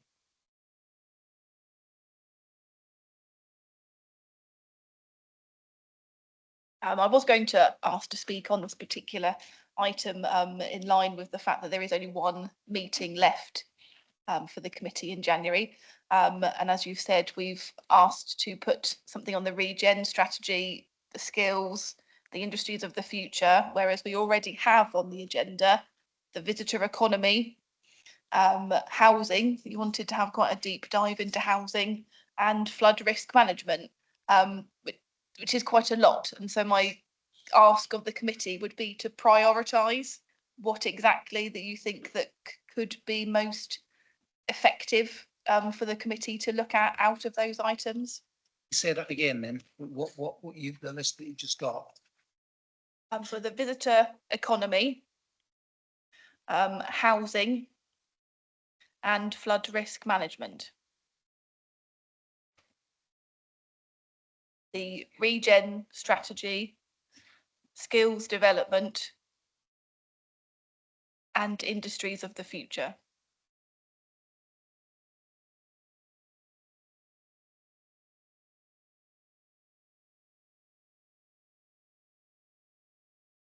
Gentlemen, can I suggest that we have an informal gathering where we can talk to colleagues as well, where we consider what the top 4 items should be, and then maybe we can consider how else we can do with it, because the industries of the future thing is specifically an external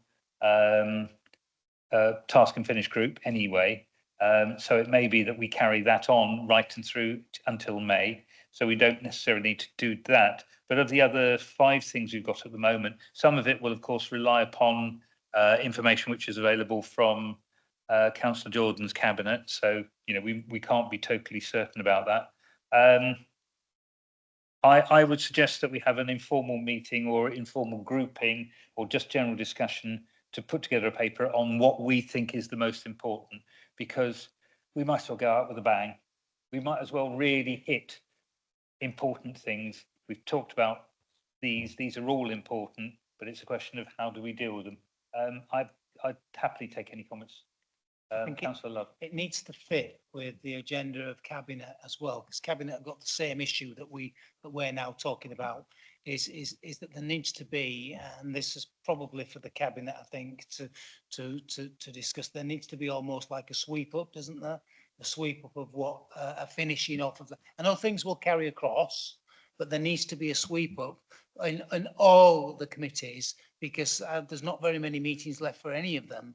And so that all needs to be swept up to ensure that any loose ends that we can tie up need to be tied up as committees. And then it's then over to the new system, isn't it? Councillor Quirk. I agree with that, but there's a big but.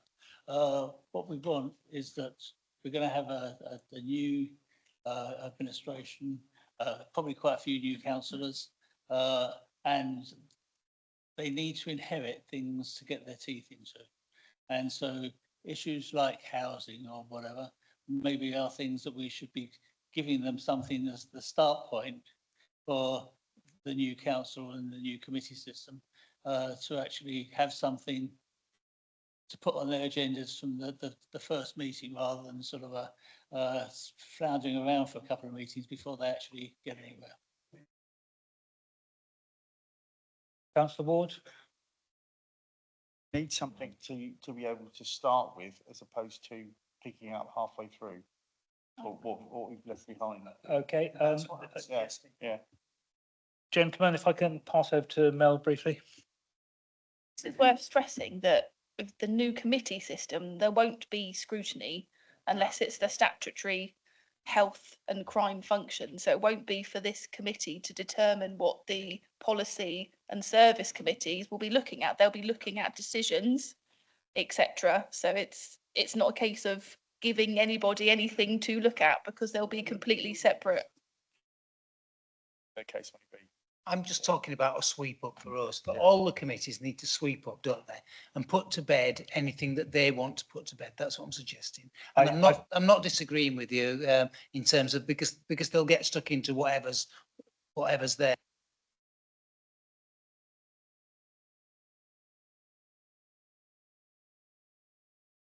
The new committees will look at what they want to look at, but if there's something there already pre-prepared that gives them sort of some background, and some of the work is done, that means that you hit the ground running rather than taking a year to get become effective. And I think we all want the committee system to be effective. So, gentlemen, I think we're going a little bit round in circles. We need to focus on what we're actually going to talk about next time. This is the background to that, which is important. I'm not arguing with that at all. I think we've got these things here. I'd like you to think about that over the next few days. We will have an informal discussion. All of these will stay on the agenda unless everybody basically wants to take off a particular thing. And then we can make sure that the agenda for the January meeting is coherent, deals with the issues that have to be dealt with, and will pass on some possibilities to the future committee system, who will take everything that's given to them. And of course, it may be that some people here will go forward as well. Or we might all be looking for a new job. You never know. Right, gentlemen, I'd like to move on. We have members' question time. I don't appear to have any members' questions in front of me. Councillor Spink was able to speak during the actual item itself, but apparently has another question. you may. Thank you very much. I needed to understand what the plan B was before I could then ask my member's question. And the plan B that Councillor Jordan has in mind is to say that the standard method of calculating our housing need is not suitable for the island. Now, the problem with that is, if I may say so, that only basis that you could opt out of the standard method was by a claim to exceptional circumstances. And the paragraph 61, which enables a claim to exceptional circumstances, is proposed to be being taken out of the NPPF. So your plan B won't work. And that is why I'm not trying to score points here. There's no one from the press. That is why I'm asking, please, for a very careful examination and cross-party examination. Councillor Jordan, I know you have a lot of work to do, and it's not a criticism that you don't realise that your plan B won't work, but it won't work unless we therefore oppose some of the changes prepared, some of the changes intended to take place. And therefore, will you please consider a cross-party group to prepare a bulletproof, to the extent that it can be, plan B, or are you going to keep it to yourself? I'm very confident that our submission will be successful. There are no indicators that it won't. The period of time that this will take won't be in the life of this council. You voted for the committee system, Councillor Spink. Good luck with it, with your plan B and your committee system is my answer to you. And if I may say so, that's the most pathetic answer I've ever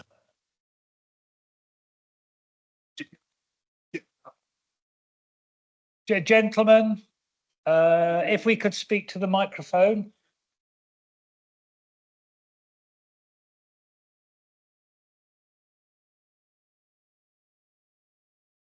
Gentlemen. No, but I would ask the question, Chair. Right, sorry, can I stop this at this stage? It's been Councillor Jordan. Yeah, thank you. Councillor Jordan, can I stop you? Councillor Spink, you've made a statement, which I think is perhaps a little over the top, and that has been after a statement from Councillor Jordan, who has made his opinion clear that apparently Plan A enhanced on steroids is Plan B. That is the current administration's approach, and I think that we have to accept that that is a statement of approach by the council. Our job is to scrutinise. You have asked a question, you've asked quite an interesting question, and we've had quite an interesting answer. I'm not sure that we can actually add anything further at this stage. And therefore, I would like to bring this particular item to a close. There is one point, Adams, because he is a member of the committee, and therefore I would defer to you. What I'd like to ask Councillor Spink is, what is your proposed plan B? What would be your proposed plan B if we had one? If I'm allowed to answer that, my proposed plan B is to achieve non-applicability of the standard method, not by the way that the Alliance is proposed to do it, because that won't succeed, but to do it by seeking a reinstatement of a claim to exceptional circumstances. So trying to persuade the government that they should not delete paragraph 61. Councillor Spink, that is a very clear exposition of your position, and I'm very grateful for that. That's what I was asked to do. That's and you've done it very successfully, and that invariably means that I have to allow Councillor Jordan to have a final comment or statement, and I would ask that that statement is kept short and clear, and I am happy with whatever statement you make, because obviously you are the administration. Thanks, Chair. Our work with the MPs is to persuade government that the standard method is not appropriate for our island. Incidentally, Portsmouth are in a very similar position to us. Similar position with their draft island plan, similar numbers, 1,100 with their, if they use standard method, and they similarly are appealing to government. They're in a slightly worse position in that they have no land to build on at all. I mean, Portsmouth's an island, as you all know, and the 1,100 are unachievable for Portsmouth also. Our approach is to work with the MPs. Our approach is to, before that, is to submit our draft island plan that Councillor Love referred to has taken so many years. We believe the numbers in it are evidence. We are hopeful and confident that those numbers will be accepted. The narrative that we have heard informally is that government may accept the numbers but ask us to review the plan. Hey ho, this is in years to come. But certainly we are going to argue that the standard method is inappropriate for our island. So clearly, the goals of all of us are similar. The way to get there is not necessarily entirely agreed. We're not going to resurrect the exceptional circumstances. Thank you for clarifying that.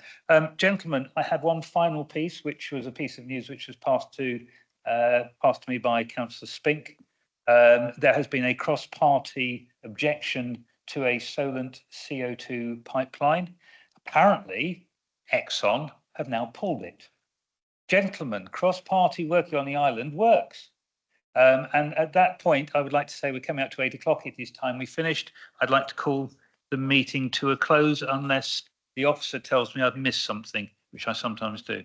No, apparently I've not missed anything. Therefore, gentlemen, I call the meeting to a close at this point. Thank you very much for attending, your time and your attention and your efforts.